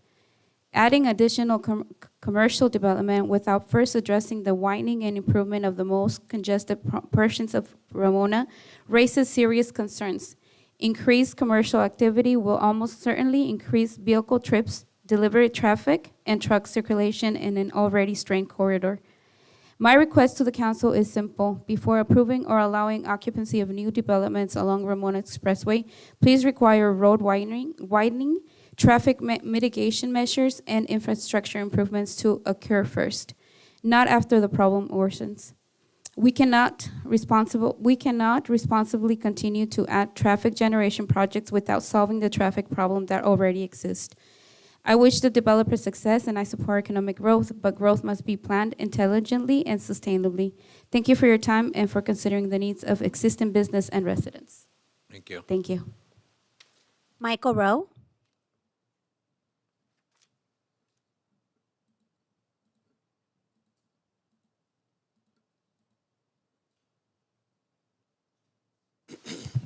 Good evening, Mayor, City Council. My name is Michael Rowe, Vice President of the Perris Valley Chamber and also owner-operator Pop Rose Kitchen. I'd like to echo what Jerry said, the President, earlier, and I am in support of this project. Growth comes development, and our city needs to grow, so I think it's a good project for our city for growth. Thank you. That is all. All right, thank you. All right, this time we're going to close the public hearing at 7:59. And I'm going to turn to the council for discussion or questions or comments. She's not here right now. You want to start? Yeah, I'll go ahead and get started. Mayor Pro Tem? I do have some questions regarding this project. I'm trying to see, do we happen to have a map of the whole area? I'm not just talking about this project, but kind of like a zoomed out version. Wasn't sure if I saw that in the staff report.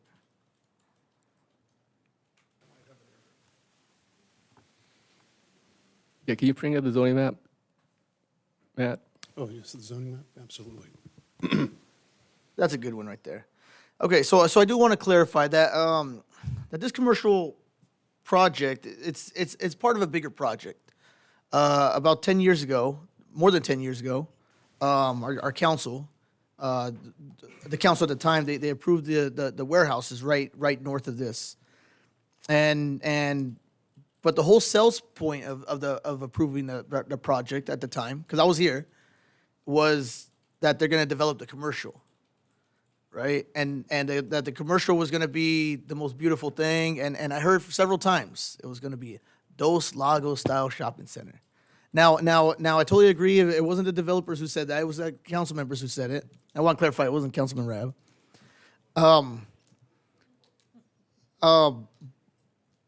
But at the time, the commercial aspect was selling the warehouse. They said, we need to approve this warehouse because we need a commercial, right? And that project was a lot different from the project that we see today. I'm wondering, Everett, can you put up a slide of what that project was 10 years ago?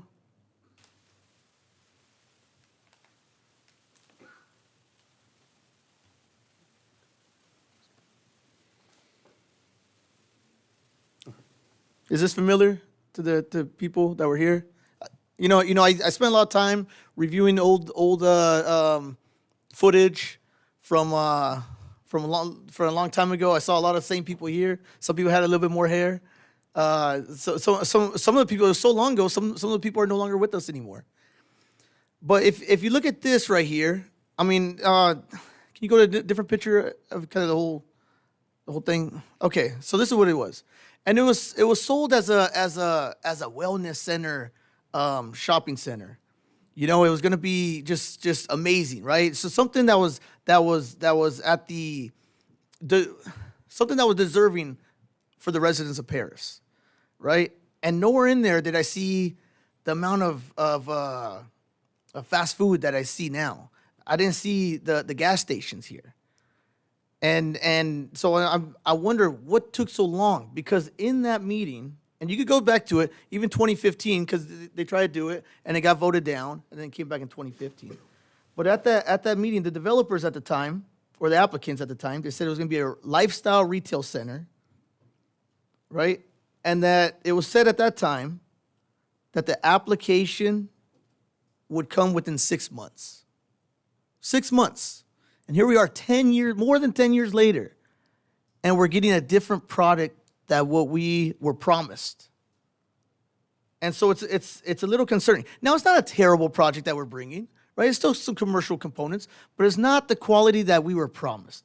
And that's kind of the issue, that I do believe that part of the reason why it went so long, that we want to somehow forget what we were promised. That we're going to forget about it. It's so long, we're going to forget about it. And we saw the people that came in support of it, right? They came in support of this. The chamber was here. They said, we're part of the chamber and we support this project. Now the chamber, the people that were on that chamber, they've all gone. Now we have a new chamber that hasn't even seen this project. They don't even know what this project is. And what was so eerie about that meeting in 2015, that I remember Councilman Rab, to his credit, he was a prophet at that time. He said he was concerned that this project was not tied to the larger development. And I had to get this quote because it was so amazing. He said, I'm concerned that a recession or a death or a changing of a hand could stymie the project, right? That's exactly what we saw. We saw death stymie the project. We saw excuses of the recession. Now, keep in mind, things change economically, right? Our city has changed. Our viewpoints of our residents have changed. Certainly the council has changed. But we still have the warehouses. The warehouses are up and running. They got trucks going from there. They got their traffic and pollution still going. But somehow we still can't get what was promised to us at that time. So I do want to make this project better. I think we could. But I do have some questions. I guess the questions I have for our director of planning at the time, Ms. Miramontes. The staff report mentioned that the land was not entitled for commercial or hotel use when the warehouse was approved. Do you know the reason why it was not? because that's the specific plan when it was approved. That area behind to the north of this commercial center where the Ferguson currently sits, and there's another industrial building, was zoned commercial. So that was always been commercial. Okay, and they did do rezone at that change of that land. It was originally zoned for commercial. Correct. And how many acres was that got zoned at that time? Oh, wow. I think. Kenneth can answer that. Do you know what that I is, think he Mr. has that Fung? information. I would have to pull the record up. Give You us can a give me a second. minute. I think I might have done it. I think it was about, correct me if I'm wrong, you could jump in later on, but I think it was about 69 acres total from commercial and business park. I can you give me 1 minute, I can verify that. Now I do know that the buildings were, there's two buildings. One is 900,000 square feet and the other one, I believe, is 600,000 square feet. Yeah, yes. Now some of the land was zoned for industrial at the time, correct? I'm trying. I guess that's a Mr. Fung question. I You're gonna ask me believe, that. I believe that's all, it was all commercial with the OFC It project. was all commercial. It was all commercial. And they vacated the street, they took a street for all that. That's right? correct. And what we were told was, hey, but we're gonna get this. And the quote that I had, and I had to get this, it's 2015, you can go back to it, that the industrial drives commercial. That's what we were told at that time. And this was one of first big projects at the time. And it's amazing how people change their opinions on after this project. But we were told, hey, if we approve the warehouse component, then we're going to get the commercial. And here we are, 10 years later. It's amazing. Okay. I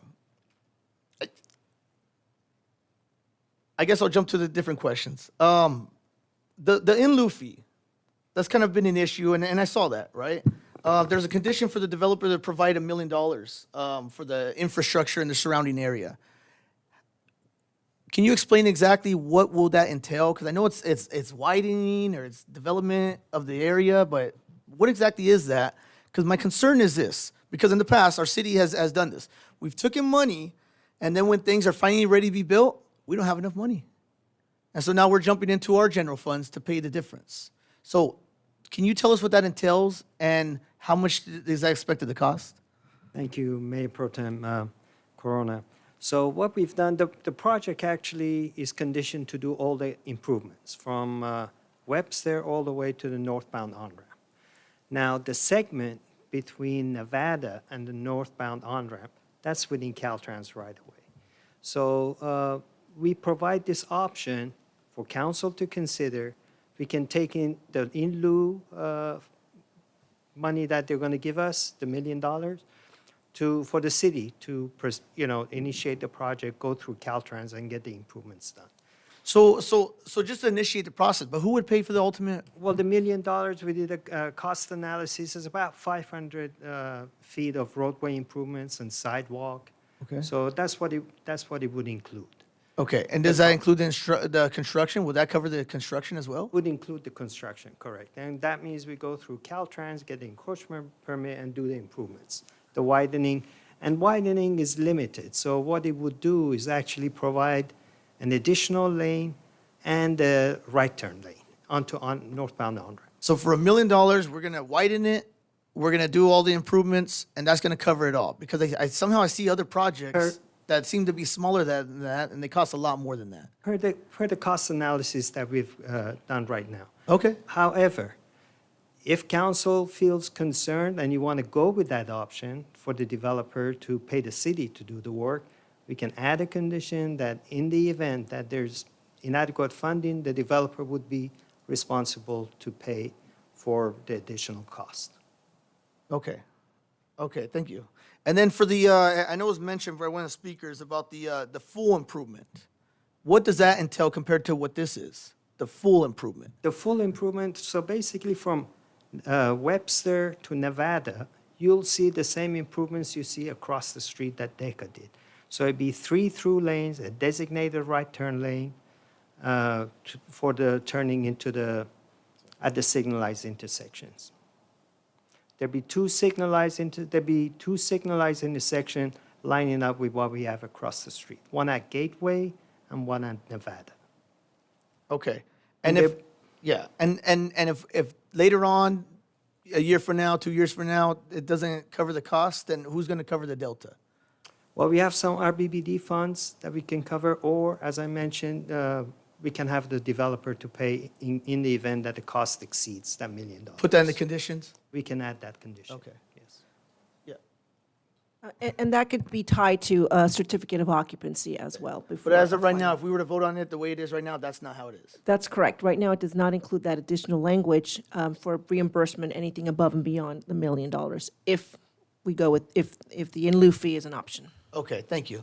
My next question is for our economic development. Is she down there? Okay, sorry, I can't see you. So Director Ogawa, for economic development, in the staff report, I was looking for, I never saw a hotel feasibility study in our staff report. Have you seen one? So the city commissioned a hotel feasibility study, and this was one of the sites that showed favorably for a mid-level hotel. The draft was finalized in February of 2020, and the final draft was completed in April of 2020. So we're talking about before, right around COVID. I mean, Yes. okay. So as the speakers have stated, things changed. The market's changed. Has the developer or the applicant submitted a feasibility study? I've not seen one directly for the site. I will add that in finalizing the report, with March being in between the draft and the final, they did attempt to, HVS, the company that completed the study, did attempt to project factoring in COVID-related impacts, but of course that was right at the start of the pandemic. Okay. And currently, I didn't see, all I see is like a footprint of the hotel, but do we have a layout? Is there a layout or a rendering? What it might look like? The applicant prepared some plans, but it's not officially part of the record because Okay. they didn't submit it as part of the CEQA document. Okay. Okay. But can we say, will it look like what was proposed, what was promised in 2016? I haven't seen them, so Okay. So we can't hold them accountable to what they promised in 2016, correct? that's correct. Okay. Okay. Now, can the hotel is a Crow Hotel currently part of the conditions of approval? There's a condition to remove the two drive-through for the hotel. Okay. But building a hotel and operating a hotel is not part of the conditions of approval? It's not in terms of the timing. There's no timing for them to come back. And Okay. But that's something we could include? Yes. Okay. All right. I guess my next question for the applicants is that do we have to open up we don't have to open up. Yes, I do. Okay, well, I think we have I to. already closed the public hearing. Okay. You need to ask them something? Yes, I do. Okay, gonna reopen the public hearing at 8:13. So I do want to thank you for coming out. It's not a terrible, but I think we can make it better. We can make it better. But what incentives? Because what I'm seeing is almost guaranteed fast food. But what have we done to attract the sit-down restaurants and the things that residents really want to have in their community? Councilmember Corona, a lot was said, and you said a lot of good things. I'd like to address them all, and I could also bring up some exhibits. The answer to the question that you first asked just now is the Planning Commission covered this extensively. One of the commissioners, Commissioner Renee, she was wanting to attract quality jobs. And we had a discussion from the podium to the dais, and the commission was very engaged. What is a quality job? We all landed that a quality job described here for this project would be trying to attract medical, dental, some sort of professional, even urgent care. So that was discussed at the September 17th meeting. When we came back for the December 2nd meeting, and prior to that, we had an ad hoc meeting with the two commissioners, then brought it back to December 2nd. The ad hoc and the commission agreed that our marketing efforts toward those business uses, medical, dental, et cetera, would be present in our marketing material. The very next day, we inserted that there.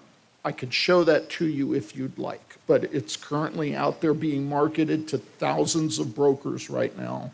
Everybody in that brokerage community is now seeing this advertisement so that we can attract those type of uses. So that answers that question.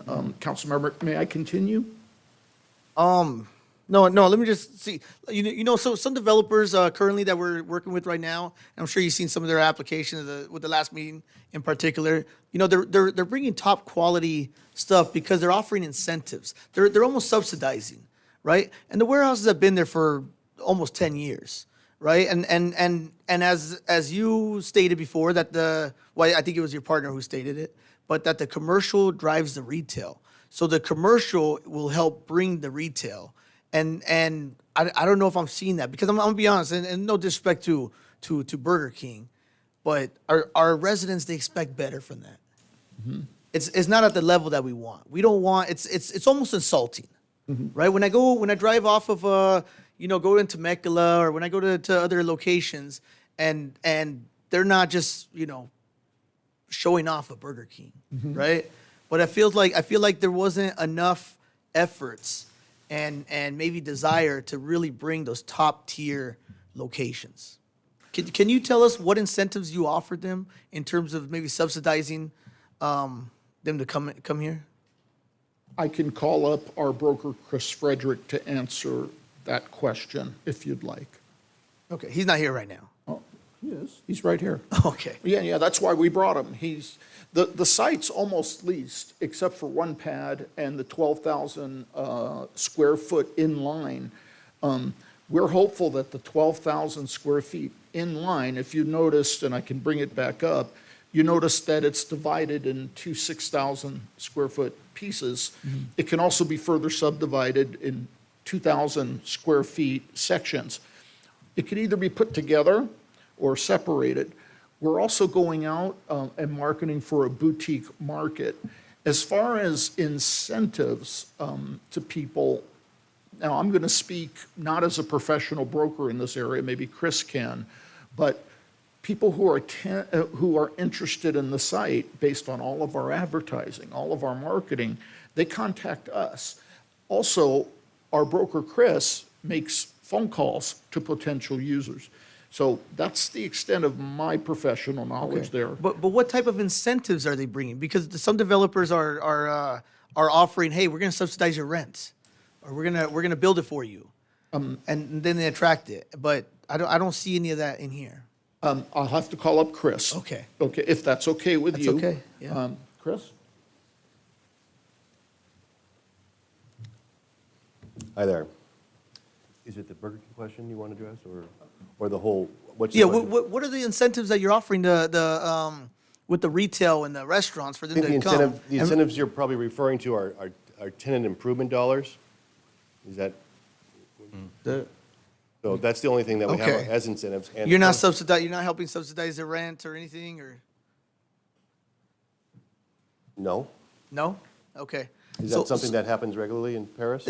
No, but if they really want to do it, if they really want to attract the best, they seem to be doing it. Well, let's put it this way. We're open to that conversation. Okay. The larger footprint restaurants that have come into Paris lately have landed at Harvest Landing. So we didn't have an option on those because we don't have any residential surrounding our site. Right. That's also why the plan from 10 years ago did not work. It's high traffic, it's high impact.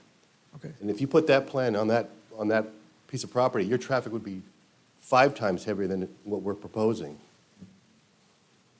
Okay, because of the quality retail, or is that? Because of the amount of retail on that plan. Okay. Quality retail is great, but you've got to have rooftops to service it.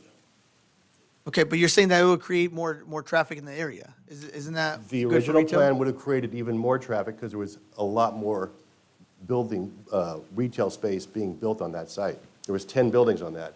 Okay, and that's something we don't want. Is that what you're saying? No, what I said was the site will not service destination retail like a Dos Lagos because there's no rooftops and the traffic impact at the freeway is way too high. You have to have a very easy access to bring that kind of traffic into a property. So the project that was promised to us, it was never going to work to begin with. Is that what you're saying? I'm saying as the traffic has come to the point it's at, it's very dangerous to put that much retail onto a site and expect the traffic to be able to move through it. They've reduced the amount of retail dramatically. Okay. All right, so are you attracting any restaurants? Because I'm seeing a Burger King. Like, what else can we get besides We Burger King and attracted, Chipotle? I think that Mike or Gary read the list of everybody that we had attracted. Okay. All of them ended up at DECA because we didn't have our permits in place. We could not finalize the deals. So all those deals started with us. They went across the street. This is what we've now accumulated in the last 2 years. Now, what restaurants do you have like set to come? Are there any restaurants? At Chipotle? No, sit-down restaurants. Oh, no. No sit-down restaurants at all. At this point, sit-down restaurants are very difficult right now. Okay. The demand in the market is for second-generation empty restaurants. If you're looking for a large footprint sit-down restaurant, they're very expensive to build, and the cost of construction is making it almost impossible. Now, if you incentivize them, if you have a whole bunch of subsidy, maybe they work. And we're not offering any subsidies for them? No, we don't typically have a subsidy for a retailer unless we're going to bump up the rent and give them money. okay. You don't lower the rent Right. and give them money. So- You raise it and give them money. Okay. So $1.4 million from commercial and retail were rezoned, and we can't use any of that stuff, any of those incentives to help bring these commercial and restaurants here? Is that what I'm hearing? I'm not sure what you're referring to, $1.4 million.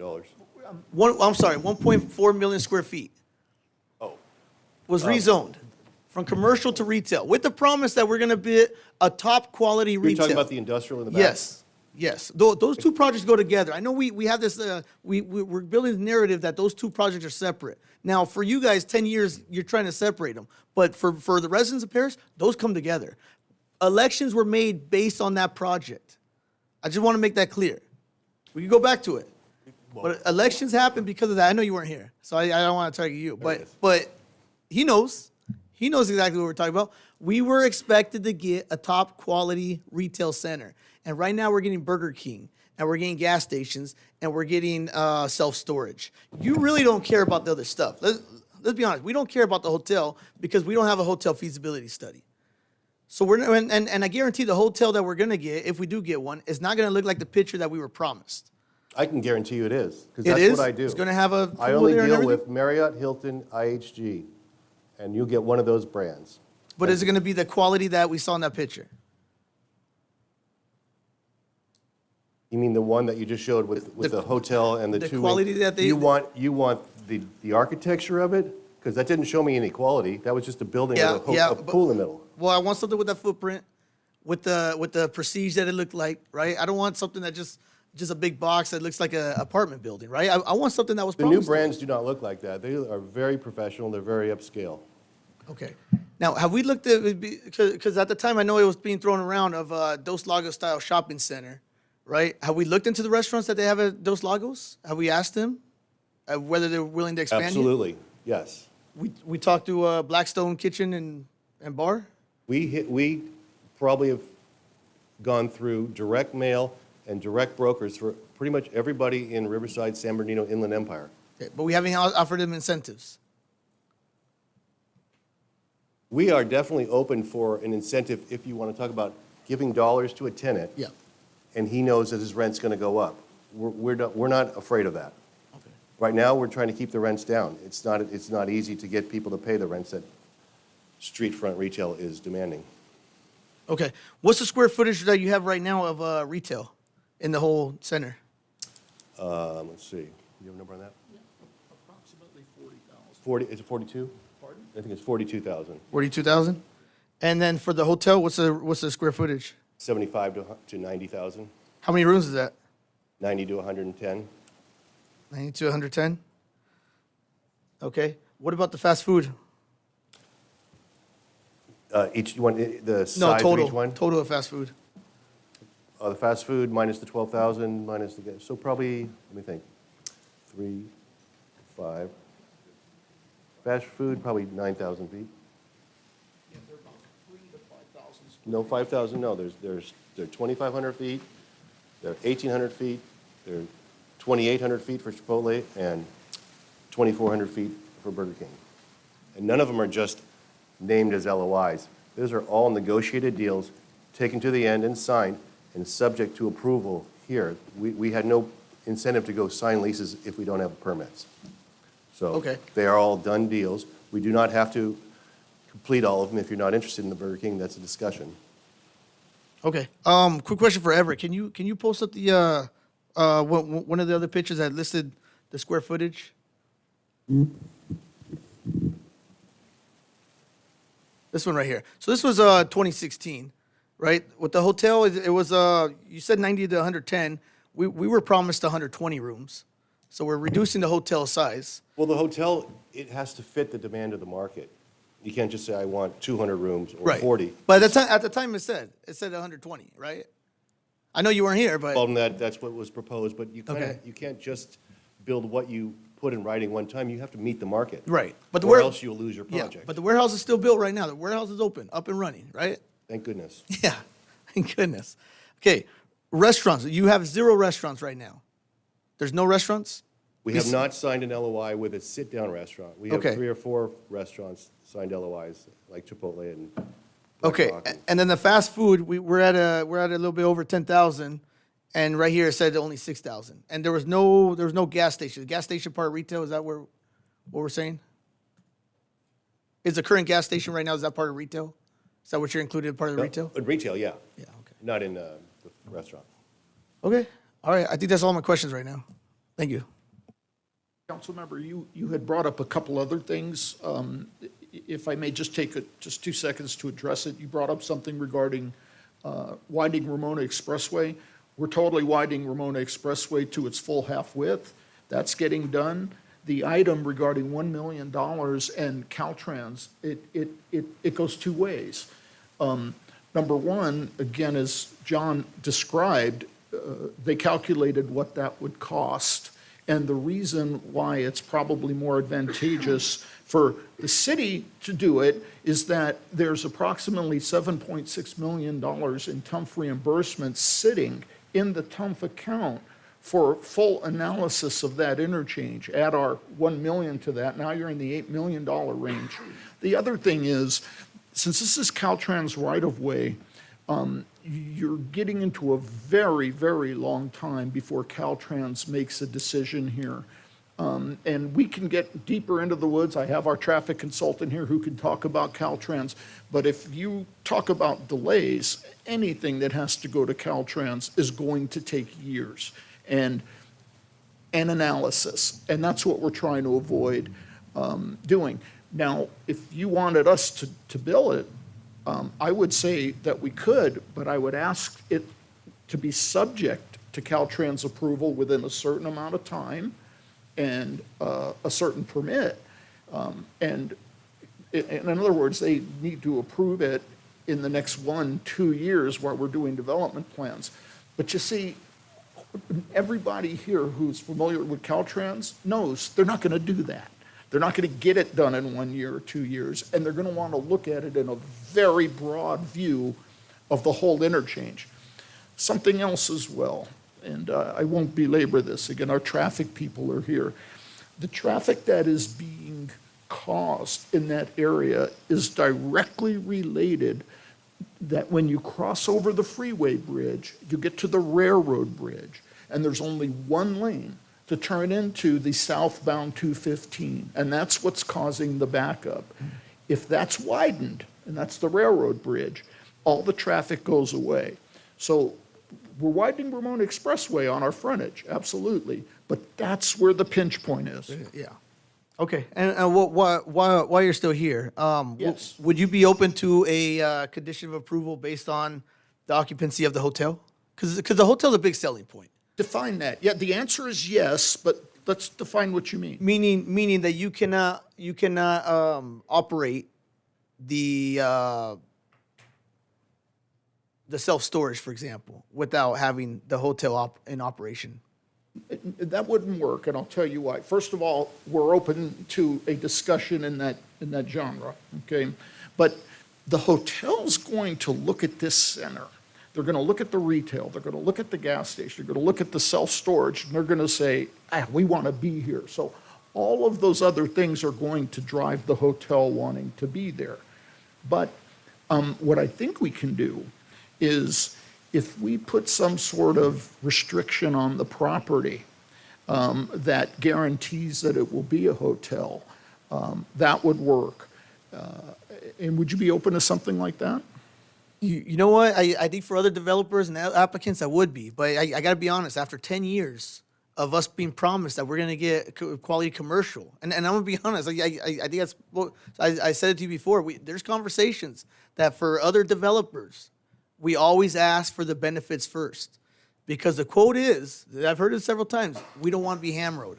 And that's in reference to your partner, Gary Hamro, who has told us, he promised us that we were going to get the stuff. And here we are 10 years later, and we're getting a lesser quality than what we were promised. So I would say that for you guys, it's important that we definitely get that stuff first in writing, everything, going through the lawyers and everything.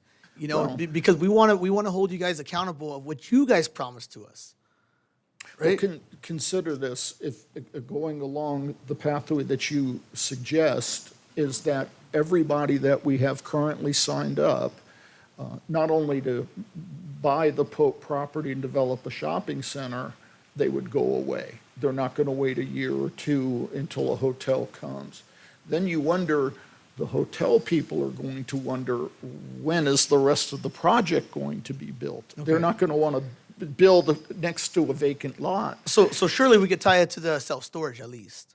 That seems amenable. Well, the self-storage underwrites the hotel. See, follow my Okay, go thought. ahead. I'll let you finish because you Follow my thought. Yeah. Optimus has agreed to take away 2 of the fast foods that they applied for in lieu of making that a hotel footprint, okay? In order to hold that land, okay, the self-storage carries it, okay? And so if you were to tell Optimus, which is, they have Maverick, they have the self-storage, and then they're going to hold the hotel land. If you tell them they can't do anything till they get a hotel, why would they promise a hotel? You see, and then the self-storage people were going to lose. Interest rates go up, things change, people move.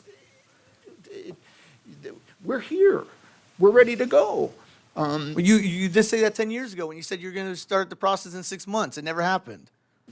And I think To be Mr. fair. Hammer explained now- that. now- But I will give you guarantees. We can hammer out guarantees. Okay. So you were saying that the self-storage underwrites the hotel, but you Yes. said that with the warehouses, 1.4 million square feet of warehouses, and you said that was going to underwrite the commercial, and now you're telling me that's not the case.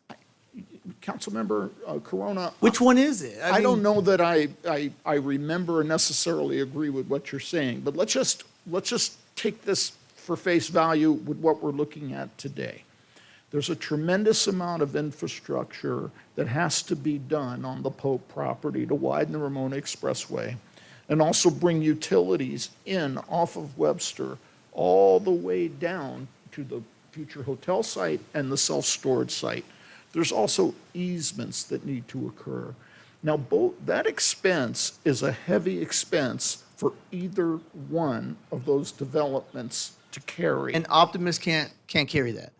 Neither, it doesn't pencil out. It pencils out together. With the 1.4 million square feet, that doesn't carry it over. Well, let me be clear. We're trying to if you're separate the projects. I'm saying they're part of it because you guys said that they're part of it. Let me understand if what you're saying is you're saying that there was something, a profit or something that came out of the sale of the host of the industrial that somehow should be put into the retail? Is that what I'm Well, understanding? I think yeah, because I think the quote was from Mr. Hammer was the industrial drives the commercial, right? So under the impression of all the residents that were there, myself included, we were thinking, okay, if this comes, then the commercial is going to come, and they're not going to have any problem with it. But now I'm hearing it's going to have some issues. Yeah, regarding the industrial, what happened with the industrial when we met Councilman Corona is when Willard passed away, it was no longer, Kelly and I weren't comfortable building the industrial buildings, so we sold them. And that's what happened there. So we didn't, it's not like, we were the big guns, that was a $150 million project. So, yeah, that's just what happened there. And just, another comment is, in fact, wait, one sec.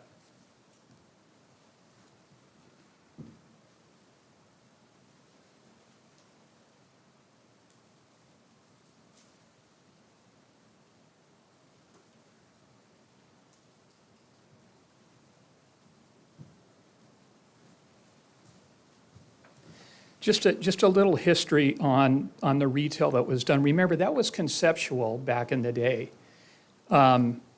because we just didn't know how everything was, going to proceed and materialize. So I just took some notes here. I spent some time thinking about this because it was a long time ago. Early on, when we got involved with the project, I was introduced to a gentleman by the name of Bob Lacoste. And I was told, because we were looking at someone to lay out this conceptual site plan, right, for the commercial. And he was an architect who had been involved in the Victoria Gardens project in Rancho Cucamonga. Now, my partner and I weren't retail experts or specialists. We were learning along the way. And so we met with him, we showed him the site, brought him on board, to help plan the Pope. It's on the Pope 10 acres of property, which was one of several locations, designated as a potential, I'm kind of going out of context here. So let me just back up and read through it. Early when we got involved in the project, I was introduced to, a gentleman by the name of Bob Lacoste. He was an architect who had been involved in the Victoria Gardens project in Rancho Cucamonga. We met with him, showed him the site, and brought him on board to help plan the Pope 10-acre property, as our 10 acres was one of several locations designated as a potential Mid-County Parkway freeway interchange, which ultimately ended up down at Placentia. Long story short, what his plan consisted of was shops and sit-down restaurants. I thought it looked great. I thought, gosh, this would be great for the city of Perris. But I was extremely naive at the time. I never developed a commercial retail development like that. Again, it was conceptual, and then we were going to see where this went.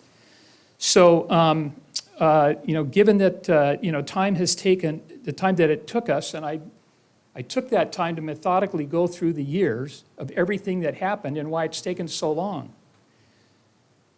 Most other people wouldn't even be around by now. But you know what? We never gave up on it. Just things happened, and they happened, and it pushed it. And we're here today. And people's buying habits have changed. Back then, I don't know, 1 in 5 people were buying online. Remember, it was 4 sit-down restaurants there, and the rest were shops. So 1 out of 5 people were buying online. Now 80% of everybody is buying online. That project would have been a disaster for the city. It would have been a disaster for us. We would have lost it.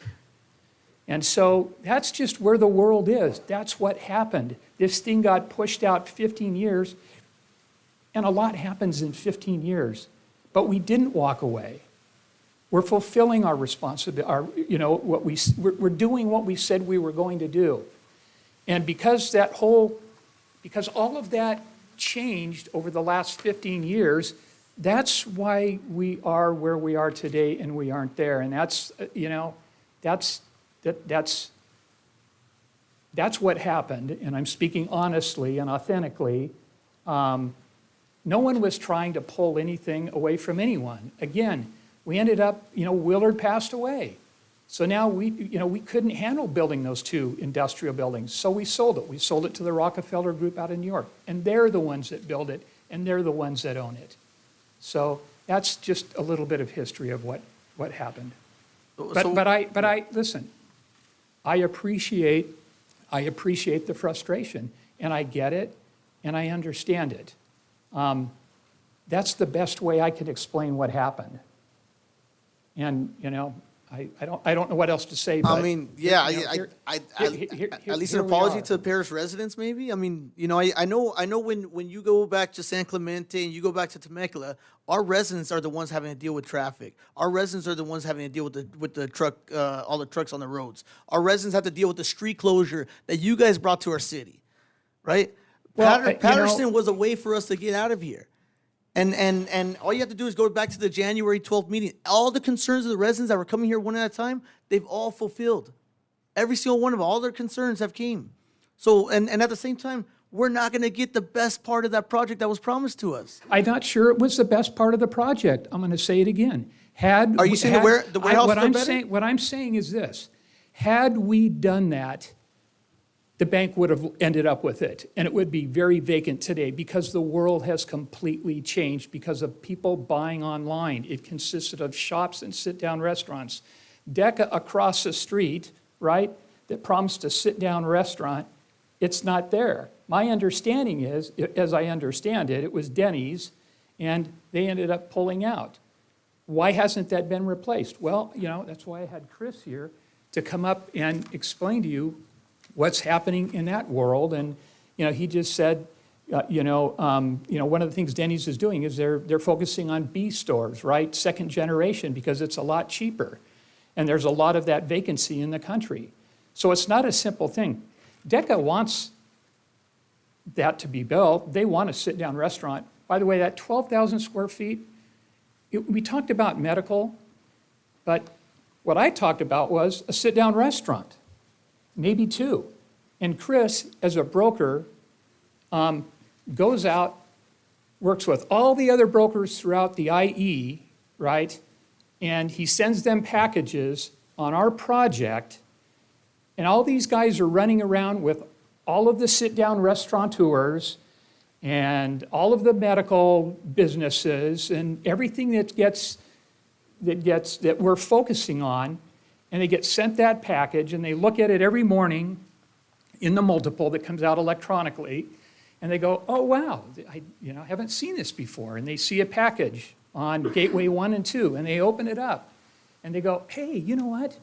Denny's. I'm just using an example. And so, hey, yeah, Denny's. Yeah, I'm working with Denny's, and they're looking around, and so they call Chris, and they say, hey, Chris, I think I may have someone, that might be interested in your, restaurant pad. And then they send it to the restaurant owner, right, or corporation, and they send them the package, and they look at it, and then they look at the demographics, and they say, hey, it has to meet a minimum threshold. If it meets the minimum threshold of the demographics, then they go to the next step.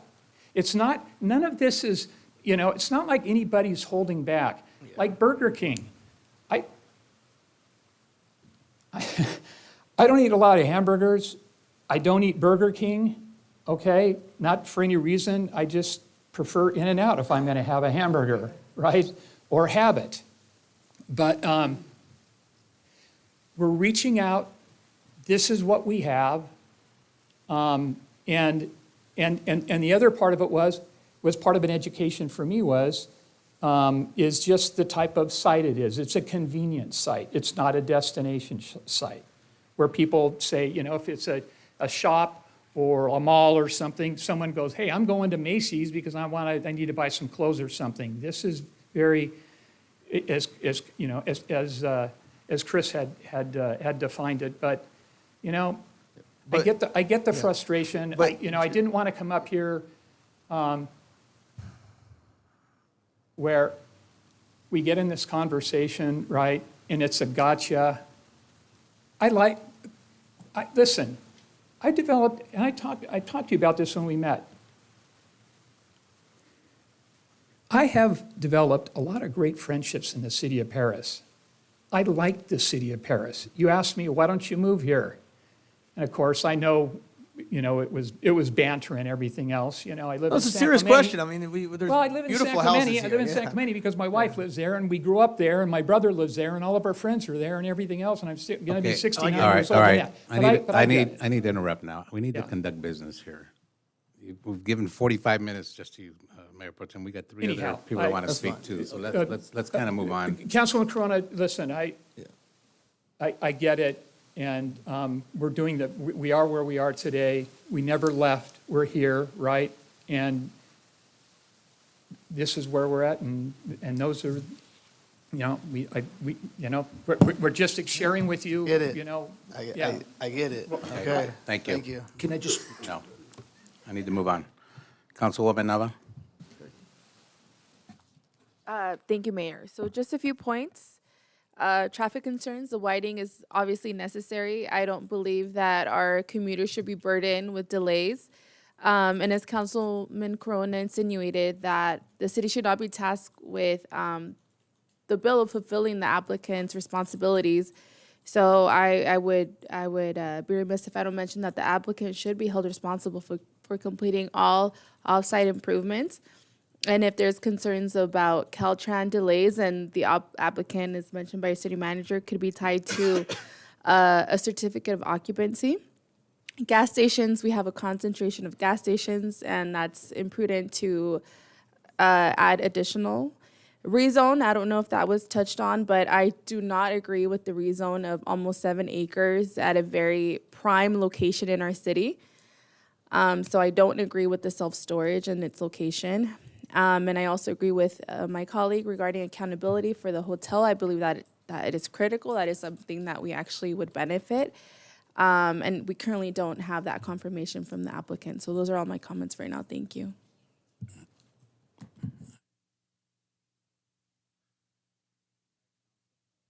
Councilwoman Vallejo?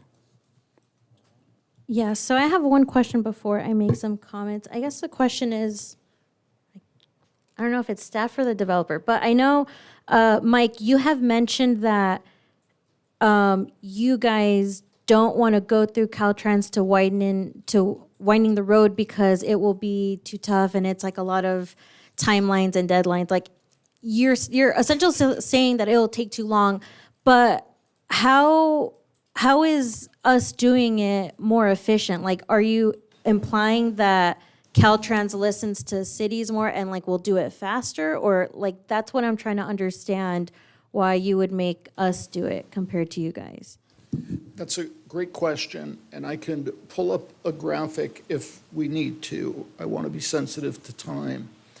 The frontage improvement that the city wants us to make in front of what we're calling Phase 1, that improvement is a road to nowhere. It doesn't do anything. It just is a widening of the road that when it hits the on-ramp, nothing occurs. The distance between Nevada and the on-ramp is less than the 600 feet that Caltrans requires. So it's already out of Caltrans standard. So that's why I said, if Councilmember Vallejo, we'll do it, but I also know something in the back of my head. We'll apply for the encroachment permit, and they're going to say no. They're going to say no. It already does not meet the Caltrans standard. It's a road that goes nowhere. The traffic light there will have to be moved. The traffic control box there, that would have to be moved. Having experience with Caltrans, and your staff will support this as well, it's not an obscure thing I'm saying, is that is not a simple encroachment permit. That immediately is going to be moved up to projects, and they don't do anything fast, nothing fast. In fact, it's my opinion, just my experience, that they're going to want to look at the whole interchange. At that point, this project doesn't move. We're done. You can give us an entitlement here, but if you hook us to that, you won't see anything there for years. And that's why. But you're saying that if the city of Perris does it, then will Caltrans just, do it faster because it's coming from them, or what? Well, keep something in mind. This road is not needed to mitigate traffic. I want to be real clear. In fact, the DECA project was conditioned to widen this area as well, the very same area. But in their condition, which I have here tonight, if you want to see it, in their condition, they were allowed to pay a $25,000 fee in lieu to not have to do it. So what I'm asking for here is not setting a precedent. In fact, it's oversetting a precedent. We want to help the city, so we're willing to contribute $1 million. I would suggest that the city take that, access the TUMF money, and put it to good use. That is why I think the city should do it. Now, if, I'm maybe redundant, but I want to reiterate, if the city wants us to agree to do it, I'm going to ask for the condition that says, subject to Caltrans approval within a certain amount of time, because time is everything, and subject to Caltrans encroachment. And then they're gonna, I know what's gonna happen. They're gonna march it up the chain, okay? They're not gonna approve an encroachment permit, and this thing's gonna take years. And nobody here wants that. Did I address it worth the darn? Yeah. Okay. Thank you, Mike. And what I wanted to mention just in general is I had the privilege to talk to you and Gary about the history, and then just the explanation that you guys were giving me. After that, I had to talk with staff and council members, and it was just this whole thing. And when I started realizing, and when I started doing my own research, for staff to provide you that option of the in lieu fee, I'm like, okay, that's nice. That is nice of them to do it. But if we're going to be giving you that opportunity, then I would want more from this project. You know, like I can tell that staff really wants to work with you, and I really want to work with you guys as well. I think you guys are nice, amazing people, but this whole council is headed to a new direction. Like, we have another developer where we're demanding so many things, and he's claiming that he could bring it all. And that is who you are dealing with now. You're dealing with a council where we are like, we know what residents have been wanting, and we are up to a good point now where we can, like, you guys can offer something better. And I know, Gary, you mentioned that you weren't aware of how to make the commercial aspect at that time because it was many years ago. And if that's the case, then we have no problem giving you the chance to restructure it to make it the way that it should have been 10 years ago. We're not going to flat out tell you, like, no, too bad, that's it. No, we're pretty much just saying we're going to give you a chance to correct it and say, what can we do to find some connections to bring some more restaurants and some type of commercials. Like, I know it's hard because I know the market is just not doing so well, but we have an amazing economic development team that can help you, and they can create partnerships on how can you guys brand for Perris? How can you guys make sure, like, you guys are great businessmen. I'm sure you guys can really sell how Perris is growing, how many homes we're building, like we are rebranding our economic development department. So I feel like we have such good things coming up for us that I think it will be hard for you to get some more commercial aspects, but I don't think it'll be too hard if you work with the right people, and then if you really talk with staff on what we really want. Because here, my only, I guess you can say, my reason would be, is how bad will this current council look if we can't keep you guys accountable to what was supposed to be projected back 10 plus years ago? Now, we have just had a council that just preferred more warehouses in the past without offering anything. Now you have a new council that's like, we need you to build something, and we need you to build something fast that's worth saying yes to. And I feel like if you guys cannot give us this, then I feel like, then I feel like you guys don't really care about our city, who's trying to grow, who's trying to be different. We already have a moratorium up. That was surprising, but I'm glad that we passed it. But now we really want to try and compete with other cities. That is the trajectory that we are going and leading towards, and I want you both to be a part of it. So I have no problem taking a pause and just waiting for you guys to really develop what you think is best for us. We want Trader Joe's, we want a Sprouts, we want if you can't give enough sit-down restaurants, then you can bring other commercials that people are willing to go in. But that's something that I really want you guys to just listen to and really think about what can we do to make Perris better, because I don't think I can approve this where it's not being offered enough and we have too many gas stations here and car washes. We have too many here too. I want things that people are going to come to. And if you guys can help us to have Perris reach that success, I would say that we would have a great partnership. Councilmember Vallejo, and I know you're here, you want to say something. What if we can't? And there's a presupposition here that somehow we don't want to or are not trying. I agree with you 100%. And please, there's a notion that somehow we're not trying or not going out to try to get these restaurants. But what we work with is what we have, what the market will demand. In other words, you mentioned the Sprouts, you mentioned a number of things. We're marketing for a boutique market right now. But if we can't get it, what is our recourse? If I understood you correctly, you mentioned taking a pause.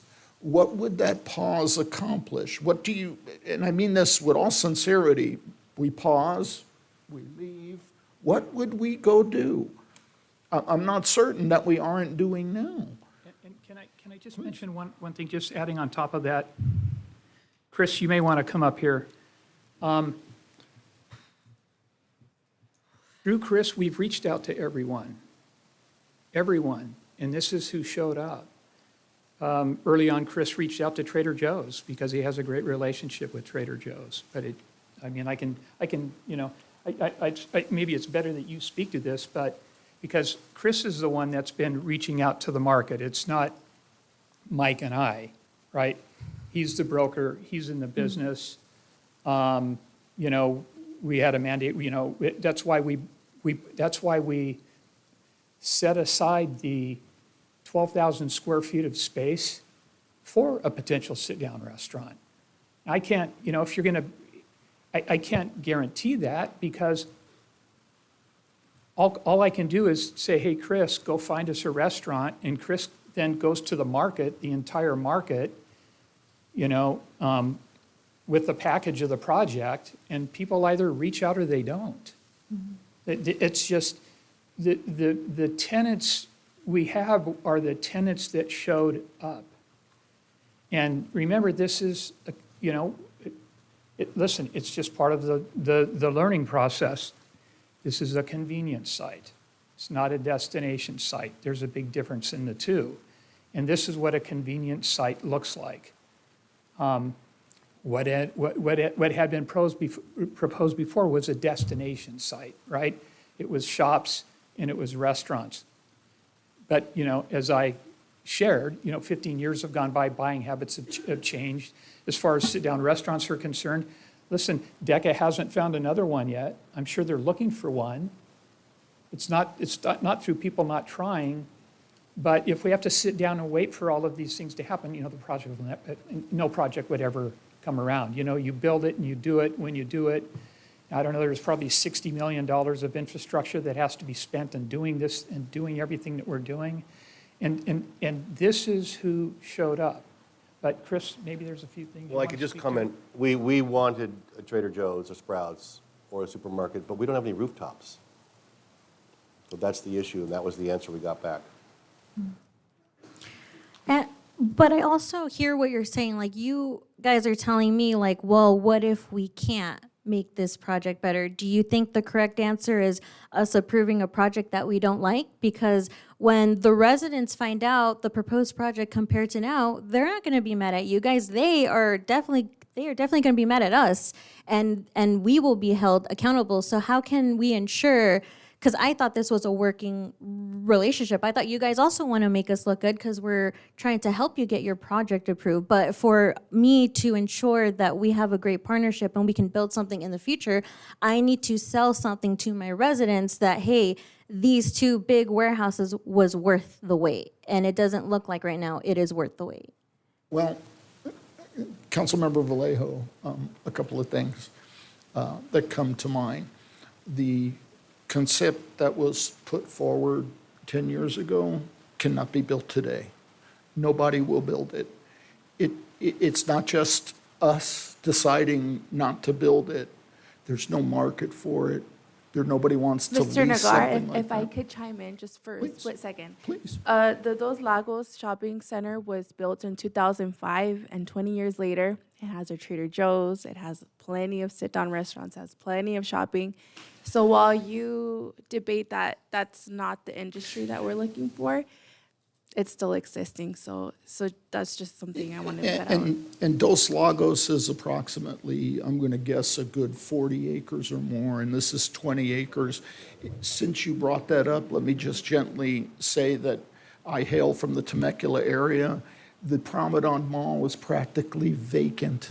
There are restaurants empty in the ring road. I can take you through Temecula where retail behind retail is vacant, which, Councilmember Nava, you had made a comment that this is prime commercial. Right. This teardrop piece of real estate has very little access. It has no commercial value, as you see commercial, at all. Nobody is going to want to put their retail in the back. I think that's all. I believe that's all perspective. You mentioned that the Promenade Mall is out, maybe Moreno Valley Mall, right? But I still frequent the Promenade in Temecula, and I don't see any issues with that.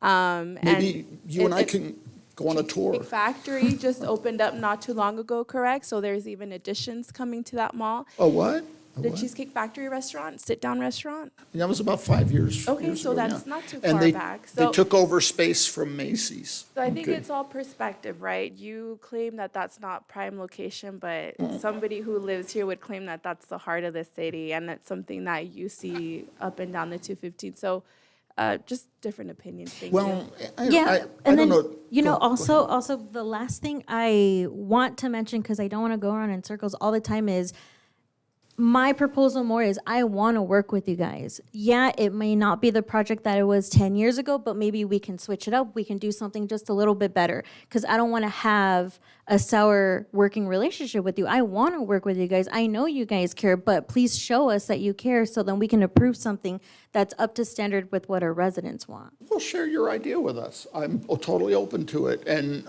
I hope you don't get the notion we don't care. Okay. I mean, We please. gotta move on, guys. I have Councilman Rab, you want to say something? Yes, thank you, Mayor. This is a question for the developers. Just given what my colleagues have expressed recently, I don't see you guys having the votes to get this, as it's currently presented, passed. I think one of the main issues is the $1 million in lieu fee. Another issue is the 2 gas stations on the pad. I know there's 2 separate owners, there's the Optimist side and the Pulp side. Would there be maybe a consideration to maybe sit down and see if there's maybe one way to maybe shift the Maverick gas station over to the Pulp side? I'm familiar with Maverick gas. Every other year I go through Utah, through Colorado, I-70, so I'm familiar with that gas station. And it seems like there needs to be at least one gas station. On the other hand, we've heard from established business people in the community that there is an abundance or proliferation of gas stations. So my question would be, just given the sentiments of my colleagues, and I think a lot of it, according, to Councilman Corona, 10 years ago, that was the project that was presented. I believe the market has changed. I do believe you guys made a good faith effort. That's neither here nor there, but there is a lot of bad blood or a lot of feelings within the community that this is what was presented 10 years ago when the council voted 3-2 to proceed with the warehouse project. And the warehouse hasn't been a complete negative. Ferguson Plumbing has provided a lot of income to the city, so that's one positive, However, I think given the sentiments of my colleagues, would there be any maybe sitting down with the Pope family, sitting down with Maverick? And I think the other issue is the Burger King. Now, personally, I don't eat that. I used to eat it a lot in the 90s. maybe another fast food place, a Baker's, Miguel Jr.'s. And I know it's a lot to wish, but I think maybe just opening up your minds for other fast food places. I do believe that the area is not suited for grocery stores just because there's no rooftops there. We've heard that for 10 years. I find it hard to believe when people are talking further east, when you get on the other side of Ramona Expressway near Stratford Ranch, Villages of Avalon, the old May Ranch. But just given the concerns of my colleagues and the very right concerns of my colleagues, would there be any maybe consideration to sit down and maybe get rid of one of the gas stations? And the other question would be for my colleagues, if they were to maybe get rid of one of the gas stations, would you be open to the BPL storage in the spirit of compromise? Can you repeat that on the storage, council member? Yeah, well, that was more toward my colleagues, is if you guys were willing to maybe work to get rid of one of the gas stations, maybe move the Maverick over to the Pope side. Would my colleagues be okay in the spirit of compromise, not to expand the BPO land, but to what is currently constituted and maybe some other sort of protection to ensure, I know you're saying the hotel cannot be conditioned to be built with the other parts, but what about the other commercial aspect, the medical facility? Because I do think I think Mr. Alabasi made a good point.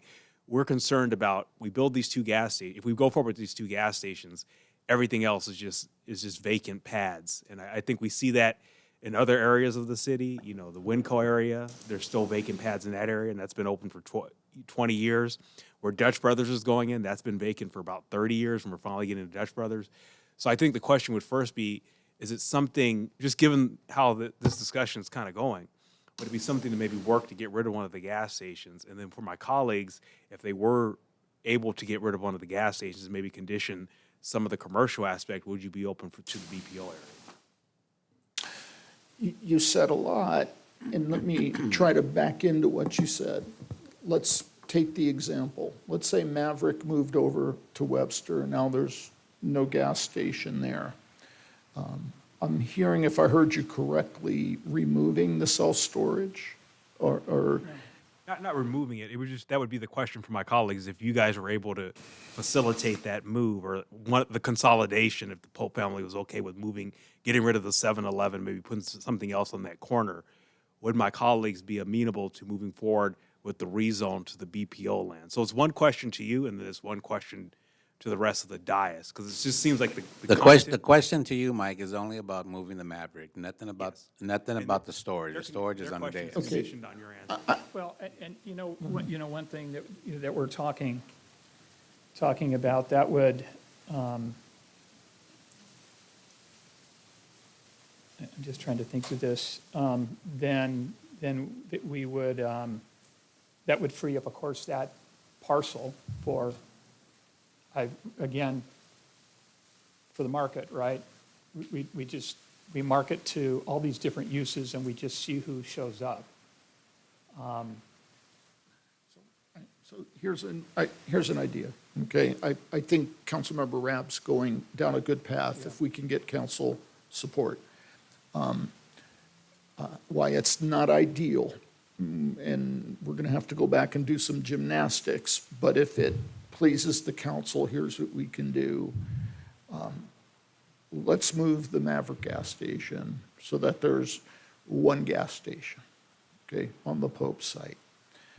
We can do that. Self-storage stays intact. We'll reserve the land for the hotel, okay? You guys want some certainty there, so we can discuss what that certainty would be. The remainder of the Pope site stays intact, and now we have the space left over in Phase 1 where Maverick was. What does the council suggest that we do with that? That's an honest question. What's in your mind, Councilmember Nava, Councilmember Vallejo? What are you thinking? Well, one, I'm not a developer, but if I had to provide a suggestion, the city had a great incentive program to incentivize whether it be a small restaurant, cafe, and they help with construction costs and then no rent. So maybe that kind of conversation could help you attract different type of customers. Okay. I have an idea to see if this works. As just described, let's go ahead and do it as we described. Within 6 months, we'll make application for the hotel, okay? Now, mind you, that application will just be a footprint. It won't have design until we get a actual hotel person on. But we'll apply with A-Look, and we'll start the application process with the city to get the plot plan for the hotel approved, okay? That'll give you a comfort level. It's got to pass A-Look, so we need to go through that. They'll do it, but they got to do their thing. So we give you the comfort level on the hotel. That's Well, since. and also, you know, we committed when we were, Councilman Corona, when we were talking that, you know, we would set that land aside for a period of time just to guarantee that a hotel goes in there. And certainly for us, we can't get a hotel there quick enough, right? So, yeah, I mean, that's something that we would absolutely consider. So here's my next idea, if you guys are with me. Now we have the site where the Maverick is on phase 1. Let's take, I'm going to guess, let's just throw this out here. We will market aggressively, let's say for 3 years, to get what you want. I will see to it that you get a report, let's say every 6 months on our effort, okay? That effort will include working with the Economic Development Department, and any other thing that you suggest. It'll show where we're marketing, how many flyers, how many contacts, things of that nature. I hear you. If we'll make the effort. I think we are making the effort, but in many ways, what I'm hearing is we're setting out all this and waiting for people to come to us, okay? So let's take a different approach. We'll go do that. But I also want to put a time limit on it, but I will give you reports, whether it's once a year or every 6 months, so that you can, I'll write it to the council, that you can see that we're making that effort. And I'm okay with that. I'm okay with that, if you guys are okay with that. Should I go over it again, just for clarity? Does it make sense? We'll remove the one Maverick gas station. That's item 1, okay? The rest of the Pope site stays intact. Item 2 is the self-storage goes forward. Item 3 is we'll make application for the hotel, okay? We feel very confident about the hotel. That's why I'm really willing to offer that up. The application for the hotel, since we don't have an actual user yet, we expect to, it will be a plot plan. It won't have elevations yet until the user comes in, because they're going to want to put their own touch on it. But we'll get that going. So you see the sincerity of what Optimus is doing. There'll also need to be some CEQA work in that regard. The hotel wasn't contemplated in this application, as I explained earlier, so there'll probably need to be a CEQA addendum to the EIR, but we'll work on that. I hope this gets it done. I hope this is a compromise. If I may add, I just want to reiterate Councilmember Raab's point of council. I don't know if it's worth discussing, but I, for one, am not willing to compromise the almost 7 acres of rezone. And I know that that is a critical component of your project. So Councilmember Raab asked twice. I just wanted to get some feedback. If not, it seems like that would shift our conversation. How do my colleagues feel about the BPO rezone? So I do have my reservations about that as well. I mean, we've already rezoned 68 acres, and now we're going to rezone another 7 acres from the whole project. But I mean, without having some guarantees on the hotel, conditioning that to any other projects, I can't move forward. I mean, Tell me what condition, council member, you would like on the hotel. That it needs to be built and operated before any type of sure, I think I was even open to the self-storage, but even before that, I mean, but you're saying it underwrites it, so it just it doesn't make sense. It's like the chicken before the egg, but I mean, like we were told that the warehouses were going to underwrite all this stuff, and it didn't. It clearly didn't. I mean, you know, I brought up incentives, and you know, I'm sure Chris is awesome what he does, but he wasn't there at the time.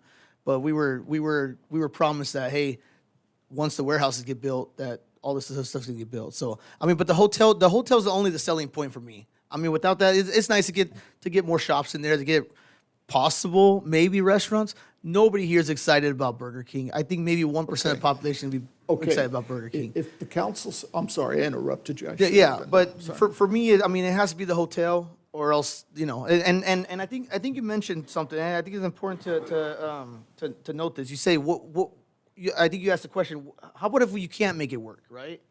Then ultimately, maybe we're just not the right time. It's not the right time. So maybe we're just not the right council. Maybe you guys aren't the right developers. Maybe we set it aside for a future council, future developers, and I'm open to that too. It's been empty for hundreds of years. I don't think it's, you know, maybe 10 more years. I don't know. But if we can't make a deal now, that's okay with me. I think our residents are pretty understanding of that. So. Hopefully that answered your question. I don't know. Well, I did, thank you. You said a couple of things, and I heard you. If you put a condition that says the hotel has to be built and open, you're literally looking at best case scenario 3 years from now, and that's best case.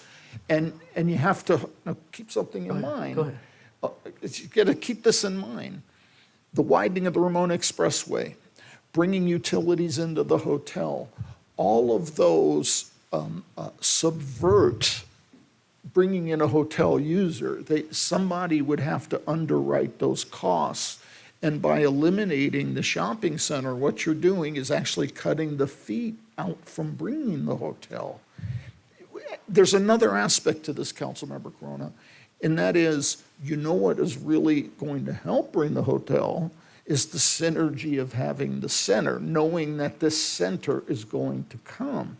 Now, if it gives you a greater comfort level, let's put a covenant on the property, as we discussed, so that the property cannot be anything other than a hotel for a period of time.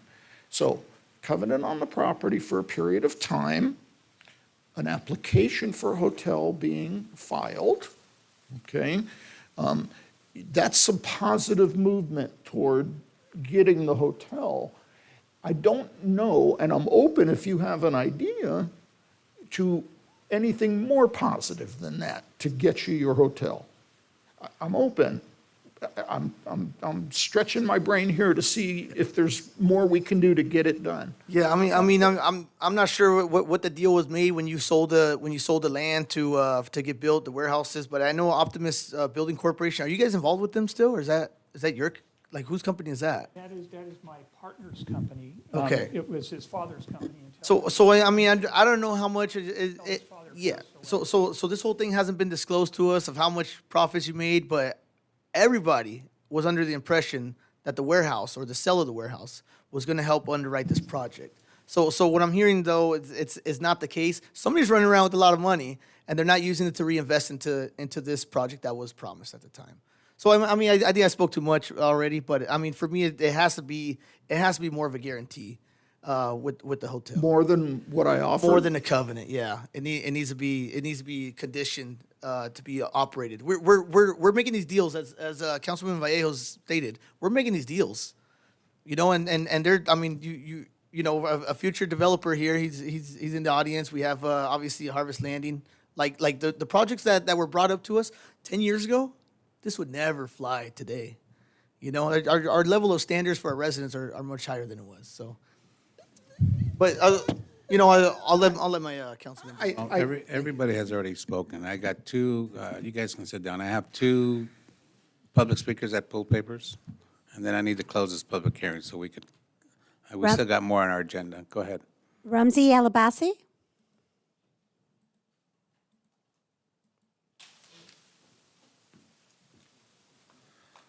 Good evening again. Apologies, for coming up here twice and taking up so much of your time. The thing is, as the council alluded to, it did become kind of personal for us. My whole family was here in support of the project the first time because we'd heard it was going to be a destination. It's going to bring more business for our businesses that we have. It was going to complement us. Would have never supported the first project if we knew that's what we were getting, 2 gas stations and a storage. I think I could say this pretty confidently. I believe I'm the only hotel franchisee and restaurateur here. I own both restaurants and hotels personally. I'm the franchisee for the Candlewood Suites we're building.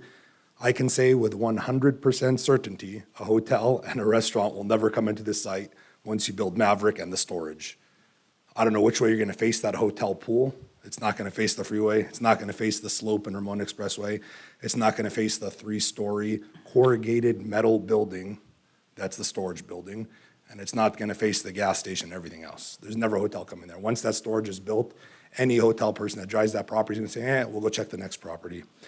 It was mentioned a few times, and he keeps bringing up the Pacific brands. Marriott is right south of the Circle K on the other side of the freeway. That's not coming here.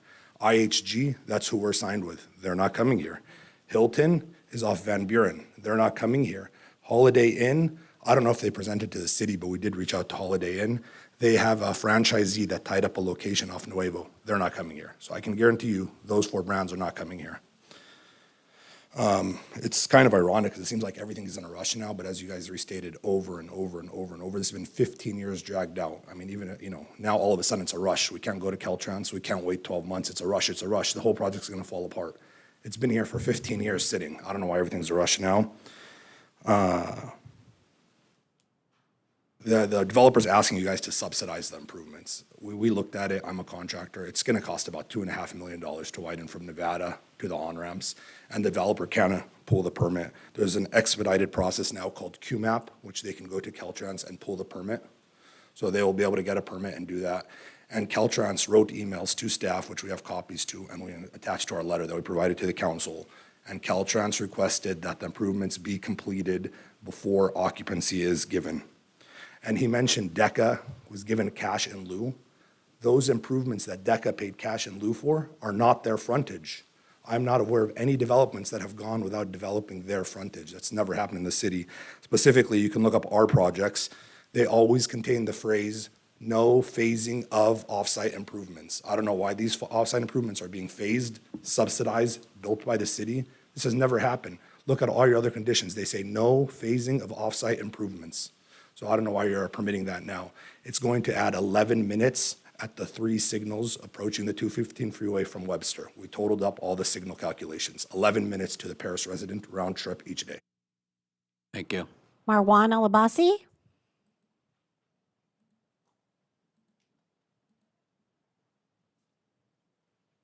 I apologize for coming back again, but just a couple of the comments I heard. I'm a contractor, know nothing about hotels. When I met with the leadership, they said, we want a hotel. I flew to Atlanta. I paid $50,000. I signed up for a hotel. We're coming to the city for a plan check. I hate to use the word lie, but I want to use misleading. We just keep hearing misleading information again and again and again. There will be no hotel unless they go sign up a contract. I love the presentation by Chris, their broker. He said the sit-down restaurant went to DECA. I'm part of DECA.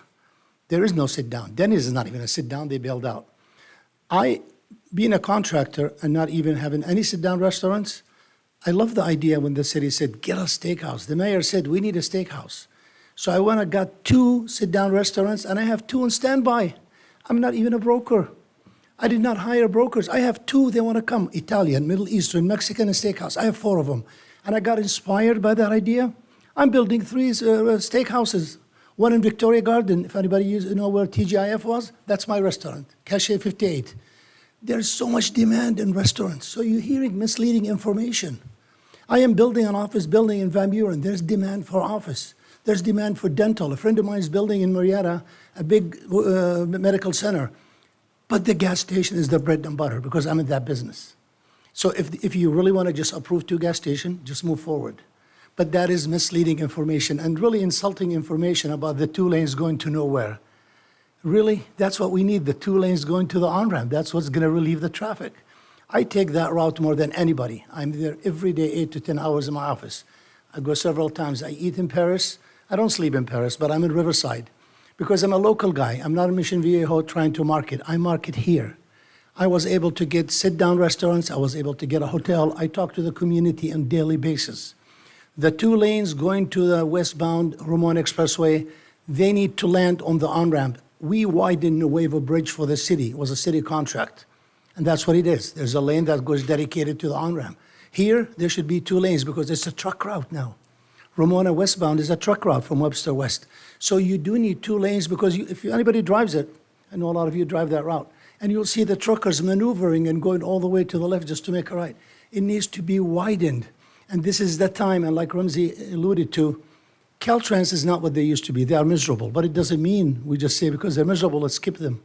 This is part of what I do. We are developers. We have to go through the due process.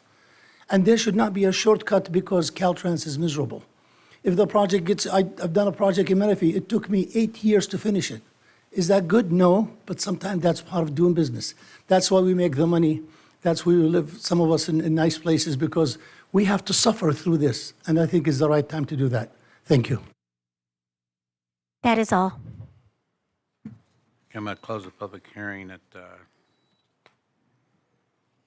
9:25. I just want to say a few things. We're kind of like at a stalemate here with some of the things that are going on. I do understand the process, and most of you up here should as well as we go to ICSC and the struggles that we have when it comes to bringing in certain retails or commercial properties. It is a process. I understand everything you said, the past, but let's not dwell on the past. We need to move forward what we got to deal with now.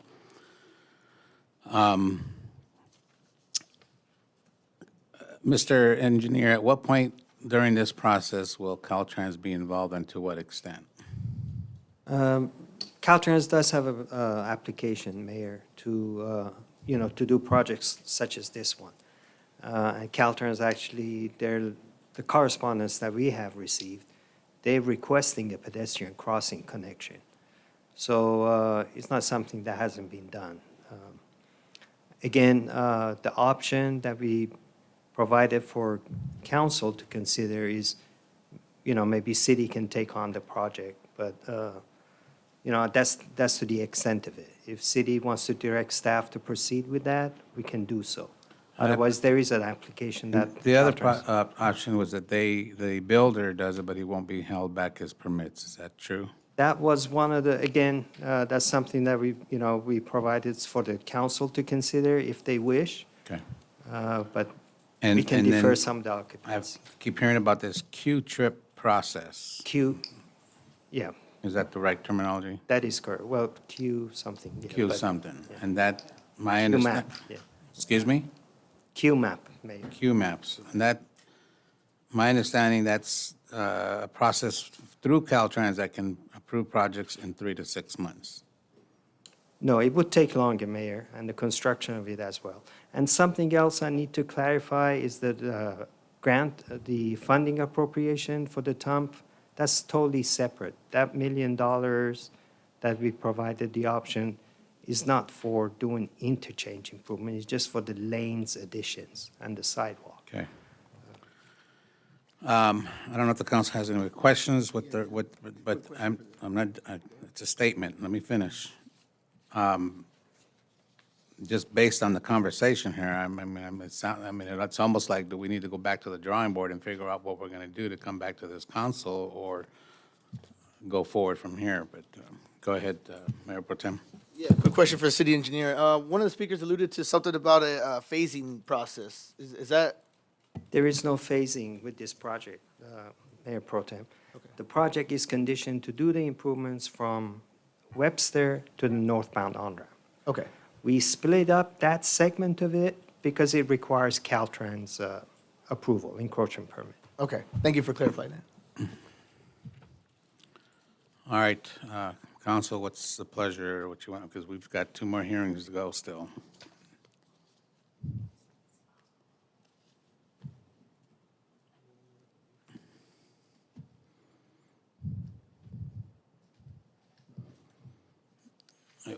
two things can happen here. I'll maybe make suggestions. We either get a motion to move on with this project or not, or suggest we come back and give some opportunity for the applicant to work this out to a more favorable project.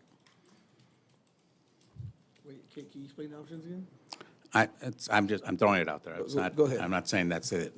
My suggestion is move forward tonight and make a motion and either approve this or not approve this, or allow the applicant to go back and work, hearing everything that you guys have been asked for, and work on a project to come back with. Continuing, and Yes, there's also, continue it. and there's also denial. That's enough, but that's not. And continue meaning date specific too. I don't want to drag this out.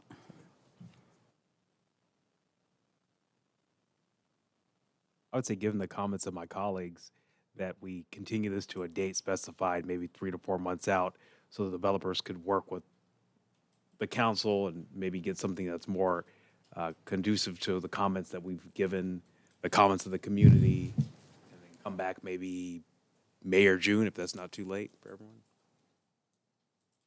Are you okay with coming back? As opposed to taking a denial tonight, of course. The only thing I do ask Okay, is that, Mike, it's a simple question. the answer I is don't want- yes, but give us somebody to work with so that we're not throwing darts. In other Well, words.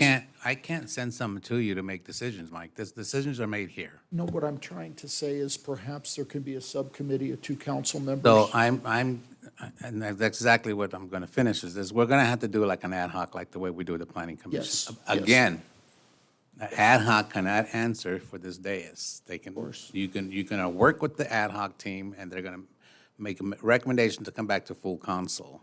That sounds good to us. Fair enough, guys, up here on the council? I just have one more question to clarify for council.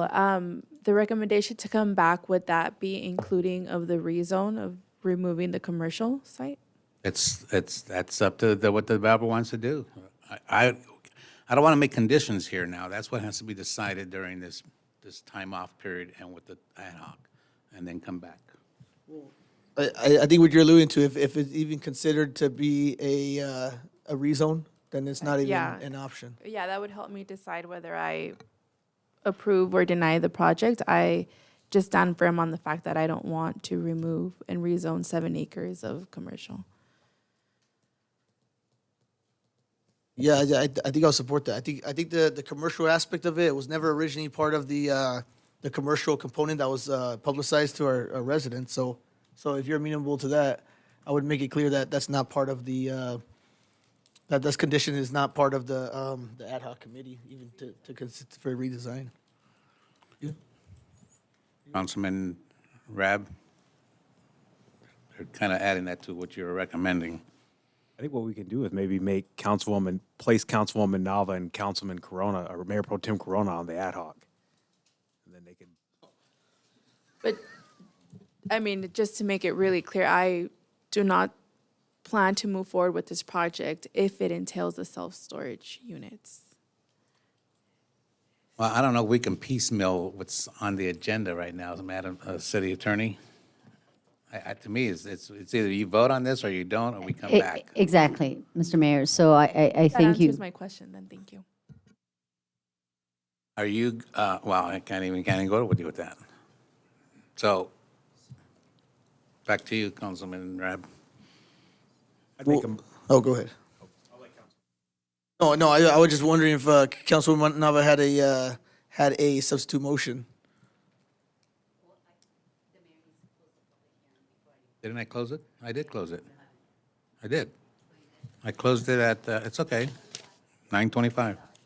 Mr. Mayor, could I need to say something. No, let me, I got to finish this up here, and then we'll bring you. What were you saying? I'm not sure if Councilwoman Nava had a substitute motion. Oh. But in light of the information that our city attorney, can you clarify that again? We can't have ad hoc saying that we're not going to discuss. Yeah, you can't really Can or say, cannot? well, cannot say, we're going to not accept this tonight, accept this part of it, not accept that part of it. You either deny the project, approve a modified project, and the developer doesn't like the modified project, or you form the ad hoc committee and allow an opportunity for the developer to work with the ad hoc committee. You can't just take, but you could approve a project that has conditions that you want to incorporate in it tonight. That's an option. But saying we want to have an ad hoc, but we don't want to talk about this part of it, that's not the option. Okay, well, in that case, I'd like to propose a substitute motion to reject the project as stands. There a second? My second. Call the vote. Mr. Mayor, I got to give a point of order.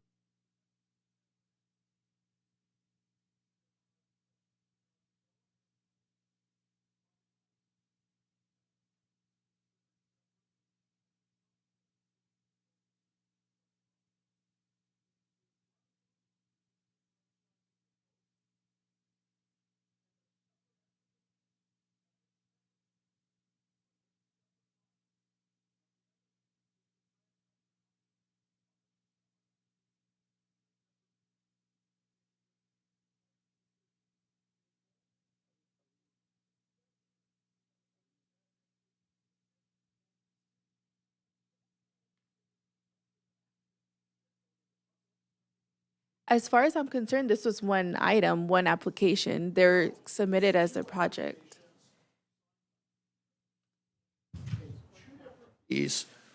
And that's very urgent because you have to consider. They're not two separate items And on the forgive me, agenda. a gas station on the Pope site is permitted by right. He needs a CUP for alcohol, but realistically, he Point of can order, make an city attorney. he Okay. can Are make we, an I mean, application. are we following protocol right now? I feel like, Let me, The public hearing is closed, so the mayor It's should a tell point him not. of order and due process, Madam City all right, Attorney. thank you, Mike. I did It's- close the public it's hearing. due- Mike, so that's the big question now, two items or one item. This is presented how? Can we have Mr. Fong respond and clarify on this issue? I'm sorry, point of order, though. We had a motion. We've already voted. Like, what are we doing now? We just You clar- could always do a motion for reconsideration, if Is there the, anyone motioning for that? I mean, is that? Let me, I need to get a clarification on this, whether we have two, I just want this to be laid out there, two or one applications. I mean, this is one vote, it's one item. This is one project with multiple applications, how we see it. So we don't vote separately, it's one vote. It's one vote, this is one project for the SECO application. That's how it was presented to us. Okay. Not for the development plan. There is a separate development plan review Mike. for each one of these. They IT, would you turn the combine microphone off? on the. Michael, the public hearing is closed already. All right, you've got, anything else, Madam Attorney?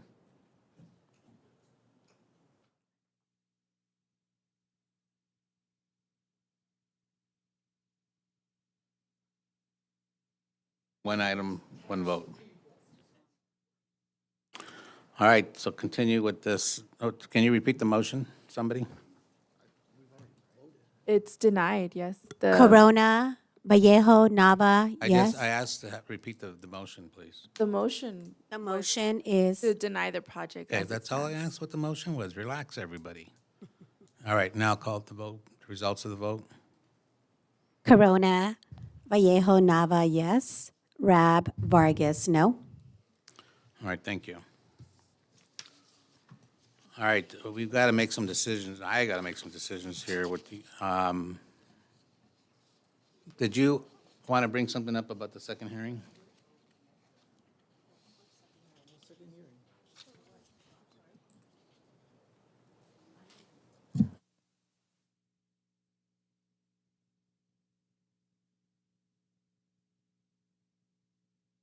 Yes, the applicant has. Let me, this is for item 11B, consideration to adopt a proposed resolution next in order. This is in reference to a proposal to facilitate the development of the Acacia Puente, a 141-unit townhome-style condominium project to 11.6 acres located south of Nuevo Road and east of Wilson. And my understanding, staff has a comment to be made. Yes, Mayor, members of the council, the applicant sent us an email earlier today requesting continuance because they want to continue to work with the neighboring property owners to the meeting on April 14th, 2026.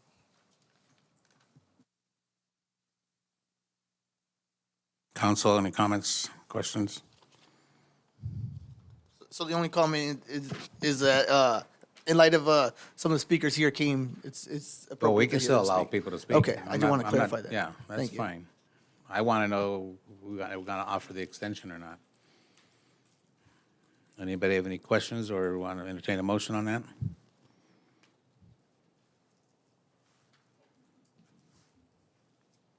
Councilman Rab, you're motioning to approve the Yes, extension? I'd make a motion to continue the project to the date specified in the developer's letter. I believe it was April 14th. April 14th. All right, is there a second? I'll second that. All right. So let me finish that vote, and then I'm going to open up the public hearing for the people that came to speak on this item.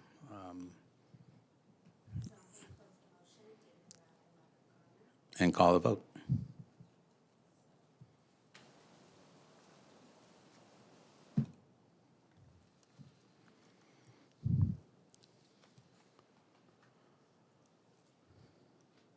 Five oh, motion approved. Okay, I understand we have two people that wanted to speak, or is there more now? Yes, we have two. Okay, go ahead and call them. Luz Gomez.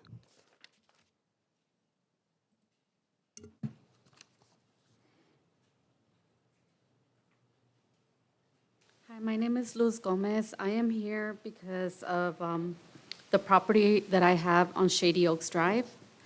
I've been sending emails to Ray and to Jennifer about the damage that I have. And I also gave them a estimate of the property damage. They did offer me some money, but it's not even near to what the damage is. So I denied it. And since then, I haven't heard from them. I've been emailing them. I already emailed them maybe like 3 times and no response. So they're just waiting to see what's gonna happen. They're saying that I'm being greedy. They were here, is there anybody here, still here from the D.R. Horton project? All right, so turn around, ma'am. And you can, turn around, look at that gentleman there, you can speak to him. Well, I've been. No. Oh. Afterwards. Oh, I'm so sorry. You're I'm done. so sorry. I'm Thank so you. sorry. That's the person to talk to. Well, I've been trying to. Well, I've been- I'm just saying, he's here now in person, so now you can talk to him. And I this have is- been doing it. Okay. And they just don't respond nothing back. But you just said say, they're not "Well," responding, so I have a gentleman here that can give you an answer or at least talk to you. Okay. So give him a shot first. I have been doing it, but that's why I'm here telling you guys that I have been doing it. Gotcha. And they've been not responding me with, I've been emailing them because I don't call, I email. So I can have my proof. Okay. And I've been doing it and I haven't got no response. So All right, speak to him tonight and then send me an email, let me know what happened. I will do that. Thank you. Appreciate that. Who's the other person? Angela Martinez.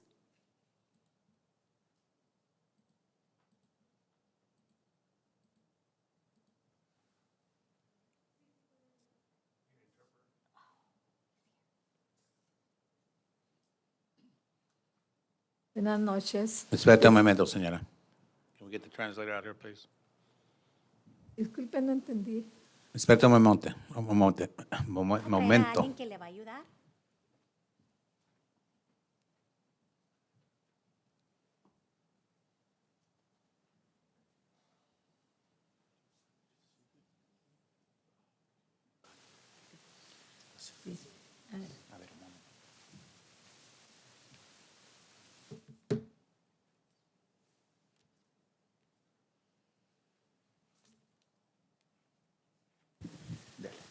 Ok. Yo vengo por un problema que surgió en mi casa porque las personas que están construyendo en la parte de atrás de mi casa me perjudicaron mi casa. I am here because of a problem that happened in my home. The people that are working behind my home caused some damage. Y pues yo lo que pido es que me reparen mi casa porque no es justo que vengan y me la destruyan y me la dejen así. What I'm asking for is some repairs of my home because it's not right for them to come and destroy it and just leave it that way. Yo ya les mandé, o sea, desde el principio que ellos empezaron a trabajar ahí, tuve problemas. From the very beginning that they started working there, I had issues. Porque detrás de mi casa, como estaban construyendo y movían la tierra, me tenían todo lleno de tierra. Because mi behind casa. my home, because they were constructing and had a lot of dirt, they had an excessive amount of dirt. Y adentro de mi casa también se metía la tierra, mis muebles estaban llenos de tierra. The dirt todo was adentro de coming mi into casa. my home. All my furniture was full of dirt. Y yo eso lo pasé. Dije, bueno, yo limpio y se acabó. I let Pero- that go. I clean up, and that was that. Pero ahora con la destrucción que hubo de todas las cuarteaduras que tiene mi casa, eso sí no lo puedo tolerar. But now Eso sí with the no- destruction that I have had in excess of my home, that I cannot let go. I cannot tolerate that. Es por eso que vengo aquí pues a tratar de arreglar esta situación con las personas que me han perjudicado. And that's the reason why I'm here, to try to fix this issue with the people that have caused this problem. That's it? ¿Es todo, señor? Okay. So I don't want, I need you to translate this way it works, right? No. Well, I'm going to give you my answer, and that is for her to work with Luz to meet with this gentleman afterwards as well. El alcalde le está mencionando, ¿verdad?, que usted puede trabajar con el joven que está aquí está detrás, y después de esta junta para poder hablar con ellos directamente, que él es el representante. Gracias. Yeah, would you explain to them too, well, this one that speaks Spanish only, señora, espérate un momento. Explain to her that this item has been postponed until April 14th. It'll be back here at April 14th as well. But she can talk to the gentleman tonight.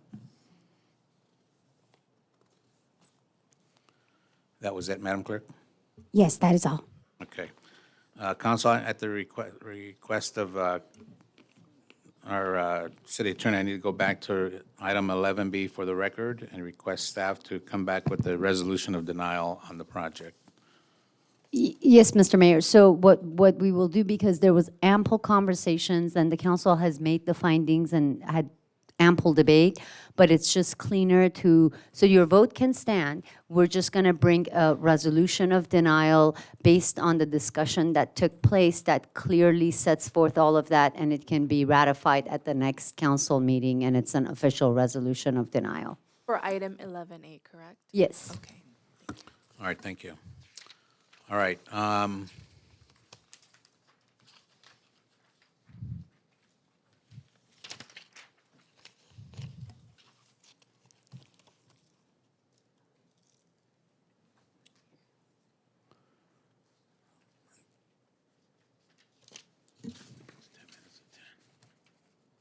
Are we on a time-sensitive issue, Madam City Manager, on item 11C? It has to be done tonight? Okay, let's move on to 11C, consideration to adopt. It's a proposal on the Perris Valley Commerce Specific Plan requiring conditional use permit. All right, so we need to move that to our next meeting.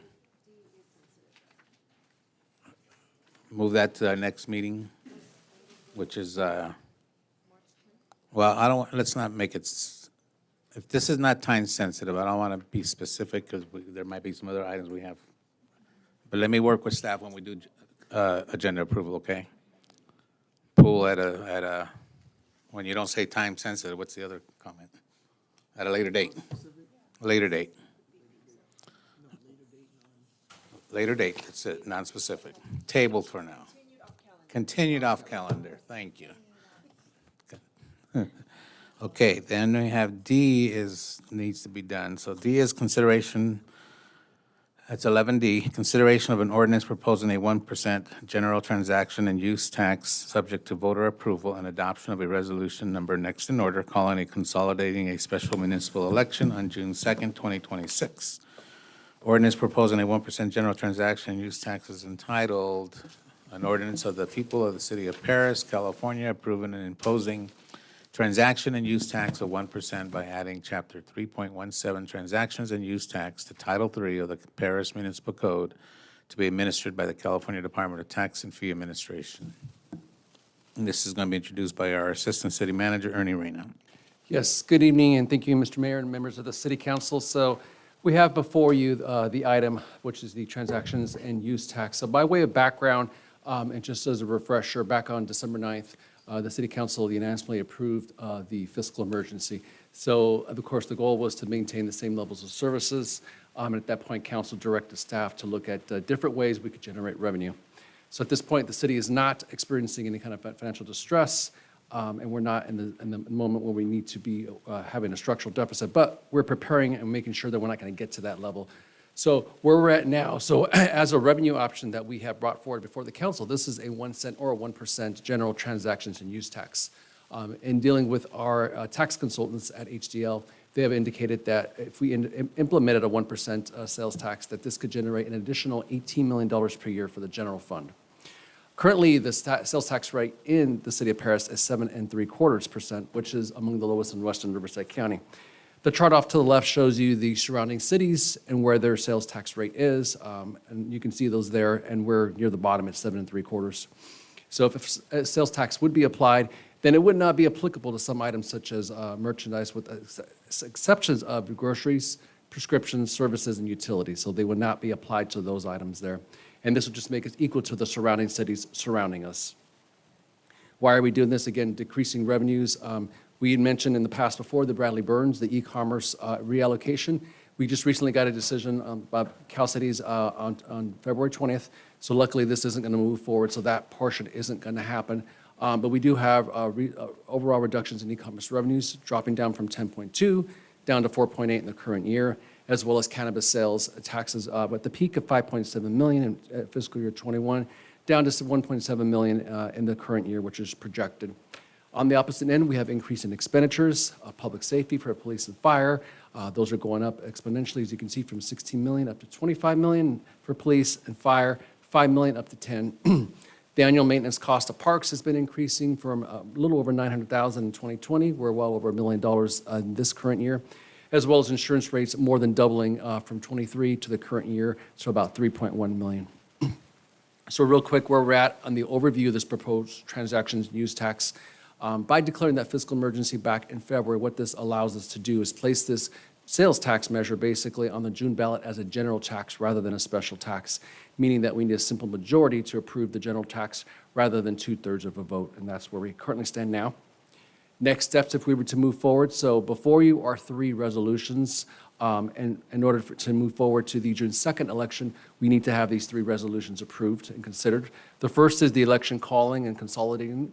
The second is the impartial analysis and argument priority resolution. And the third is the rebuttal argument resolution. So all of these documents need to be approved so they can move forward to the County of Riverside Register of Voters, and it has to be in their offices by March 6th to be considered for the June 2nd election. So what have staff's done in this time that we've been looking at all this? So we did have some town hall meetings. We did contract with a consultant who's here, by the way, Rob of Grassroots Lab.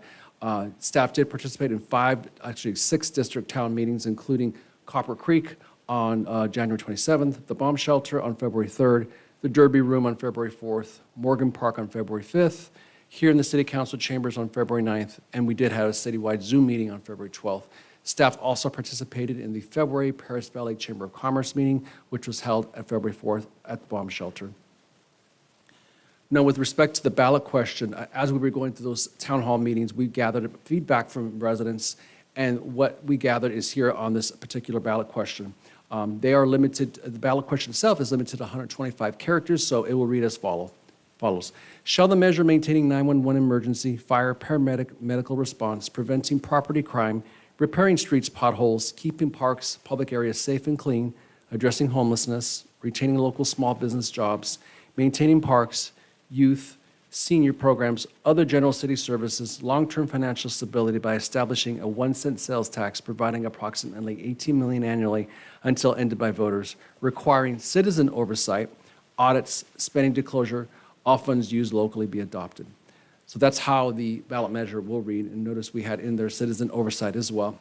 So the cost to put this on the ballot will be approximately $100,000 for the June 2nd election. And the recommendation tonight is that the City Council adopt the 3 resolutions submitting a 1% general transactions and use tax to the voters and placing the measure on the June 2nd, 2026 ballot. Now, it's important to note that tonight's vote will allow this to move forward to the voters who will make the ultimate decision on June 2nd, 2026. And with that, Mr. Mayor and members of the City Council, I'm open for any questions you may have. Mike Ernie. Yes. Mayor, if I may, it also includes an ordinance for the record. Yes. Oh, thank you. Yes. All right, I'm going to open up the public hearing at 9:55. Madam Clerk, do you have any requests to speak? No, sir. Okay, I'm going to close the public hearing at 9:55. Back to the dais. Council, anybody have any questions or comments? I have a question. Councilman Rab?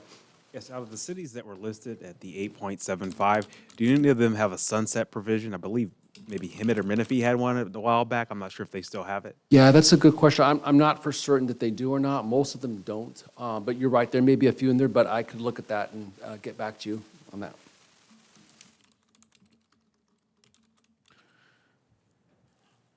All right, I don't see anybody else in the queue. My position behind this is, this is something that is going to go to the voters, and I let our voters make this decision on this. If no one has any more questions, I'll entertain a motion to approve. Mayor Pro Tem? Thank you, Mayor.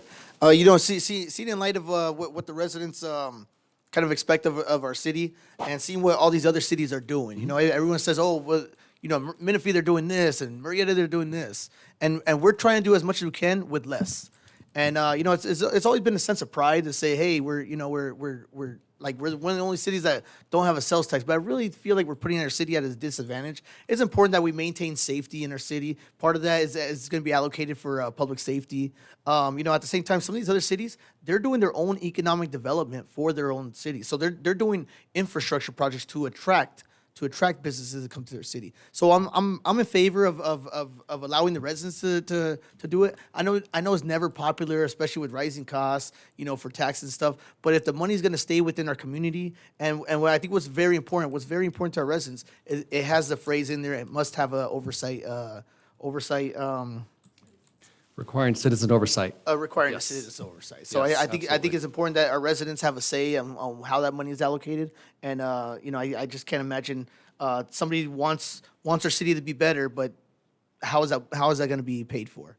You know, and it's going to be paid for us every time we do shopping in our own community. It's going to be paid for because people are already paying it. When you go to Menifee, when you go to Marina Valley, you're already paying it. Exactly. We're the only city that doesn't have it, and I think we're really losing out. So I'm in support of this. Thank you. Councilwoman Vallejo?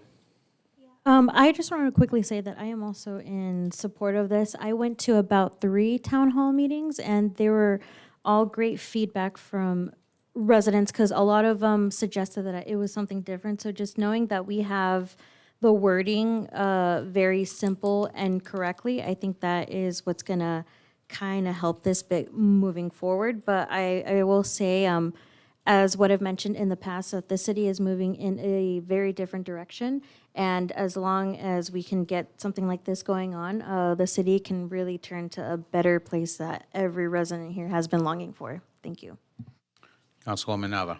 Thank you, Mayor. I also had the opportunity to participate in the town hall meetings, and given that staff and we had a great presentation, and hearing the feedback there in person directly from some of the residents that they were in favor of this really helped shape my decision. So now I'd like to turn it over for the voters to have the ultimate decision making and voting for this on their ballots. So I look forward to seeing those results. Thank you. Councilman Rab? Yes, thank you, Mayor Vargas. While I respect the sentiments of my colleagues, I will be the lone no vote on this. I do believe that a ballot measure is premature at this time. I believe that we should work on cutting our expenditures. I really feel for the younger generation that they're having to pay more. I know it's only a penny, allegedly for $1, but when you start going up there, it starts going more and more and more. Our sales tax is 7.75. I think when you go out throughout the state, there's cities such as Lancaster, Palmdale, a lot of the Bay Area cities, especially in Alameda County, San Francisco, where it's well over 10%. My fear is if we send this to the voters approve it, there's no sunset provision, and we'll increase our spending, and then 10 years from now, we'll be having to come back. I think we will have to come back because there's certain things that are factoring in. One, we have a declining birth rate. The average woman is having 1.6 children. We have increased pensions. Now, these are going to be issues that are going to be, but if we're just going to approve the sales tax, increase our expenditures, this will be an ongoing issue. In 5 to 6 years, we'll be back saying, oh, let's increase it a little bit more. All these other cities are at 9-something%. 10 years from that, we'll be coming back saying, let's increase it a little bit more. I really feel that we, as a city, have been doing a good job budgeting. I think we should continue to live within our means. We should continue to cut costs where applicable. If it means going down to one council meeting a month, if it means cutting out services, I think a lot of the voters would rather have their money in their pockets, their money that they can develop and put forward to developing themselves, their children. At this time, with the tariffs, with the increased cost of everything, with talks of the California state legislature moving toward taxing people per mileage gas tax in addition to the gas tax, and talks of forcing homeowners to get rid of their gas lines and go electric, I think now is not the right time to shoulder an additional cost on the residents of Perris, and I will be voting on this. Thank you. Thank you. I echo the same sentiments as Malcolm Corona and Nava and Vallejo. In the bottom line, like I said earlier, it's up to the voters if they want to do this. We are one of the last few cities that have not increased it, and I think it's only going to benefit our community, and having the oversight also will be promising as to what we do with the funds. So, Mayor, if I may add, could we confirm that this is on our city's website for all our residents to be able to go look up and gain additional information as to what this would? Yeah, I believe we went live with the sales tax measure. So on a certain portion of the website, there is a section labeled, sales tax or whatever it may be, but there's information on there. The meeting that was live streamed in Zoom, I believe that's also on there as well. So residents can also watch that particular meeting. all right, there's no further discussion. I'll entertain a motion to approve staff's recommendation that's on the screen. Do you have a slide that says staff's recommendation? Oh, sorry. Oh, there it is. Okay. All right, I have a motion by Councilwoman Nava, second by Mayor Pro Tem. Call the vote, please.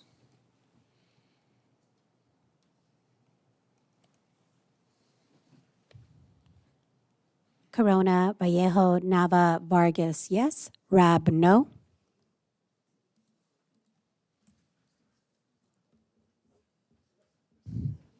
All right, thank you. The motion passes. Item 12 is our business items. 12A is consideration to approve the fiscal year 2025-26 mid-year budget amendments. This will be introduced by our Director of Finance, Mr. Matthew Schenk. Thank you, Honorable Mayor. Members of the City Council, I will make this extremely brief. Thank you, Everett. 25-26 fiscal year or mid-year budgets. Obviously, we try to do all internal transfers before we come to the council for any requests. However, tonight we are requesting a $580,800 increase in expenditures of the general fund. But to offset that, we are increasing revenues of $833,000 for a net revenue increase of $252,000. These are some of the major items.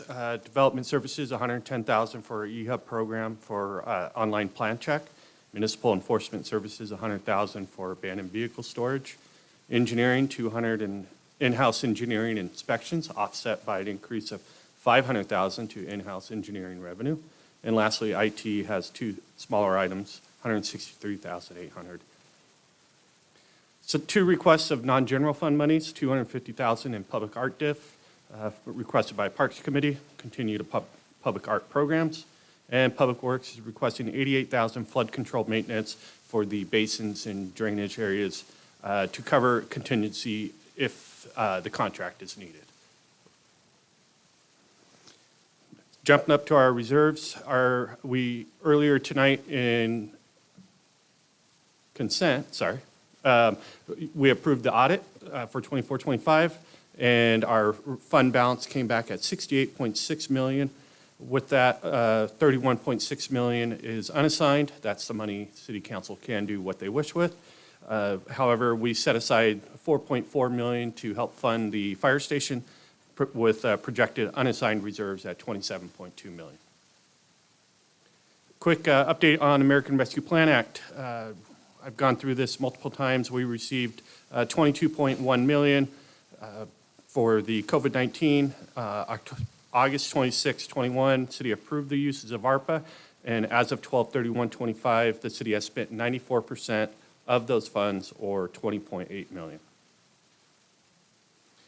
Next, going into our CalPERS. This is a screenshot I took earlier this week, or yesterday, and you can see right there, this is straight from the CalPERS website. The city has no unfunded accrued liability. Any questions? Thank you very much, Matthew. Councilman, do we have any questions? Madam Clerk, did we have any requests to speak from the public? No, sir. All right, then I'll call for a motion on the 2025-2026 mid-year budget amendments. I have a motion by Councilman Rab, second by Mayor Pro Tem. Call the vote, please.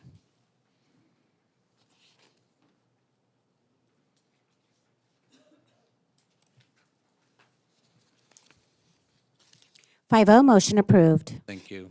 Item 13 is our council communications. Councilman Rab. Yes, thank you, Mayor Vargas. This past Sunday, I had the opportunity to attend the Black History Festival at the Perris City Lawn. I missed out on the march, but I arrived a little bit later in the afternoon. It was a beautiful day, and I think having it on a Sunday was a different vibe. So I was able to see a lot of the students from the various elementary schools receive certificates, so it was a great ceremony.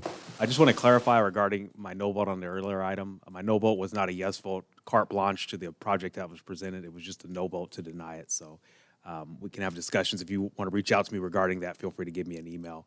Otherwise, I'd like to thank my colleagues for a spirited meeting, and hopefully everyone has a happy and a productive rest of February and as we head into March. Thank you. Thank you. Vallejo. Thank you, Mayor. The only thing that I wanted to add, because I know it's getting late, is I would like to direct staff if we can have a workshop with council and planning commission to see if we can just do a revision on our goals and how we want our economic development to be set up for the future. That'd be great. Thank you. Nava. Thank you, Mayor. I'd like to, if I could please request for staff to bring back a discussion item regarding gas stations in the city with options as to how they could be limited. And that's all I have for tonight. Thank you, everyone. As to we'll do what with them? Given the item tonight, I also like an opportunity to basically find some type of limits to gas Oh, stations. limits. Such as other cities, surrounding cities have done. Okay. All right, Mayor Pro Tem. Thank you, Mayor. I just want to thank everyone for coming out here and for the lively discussion.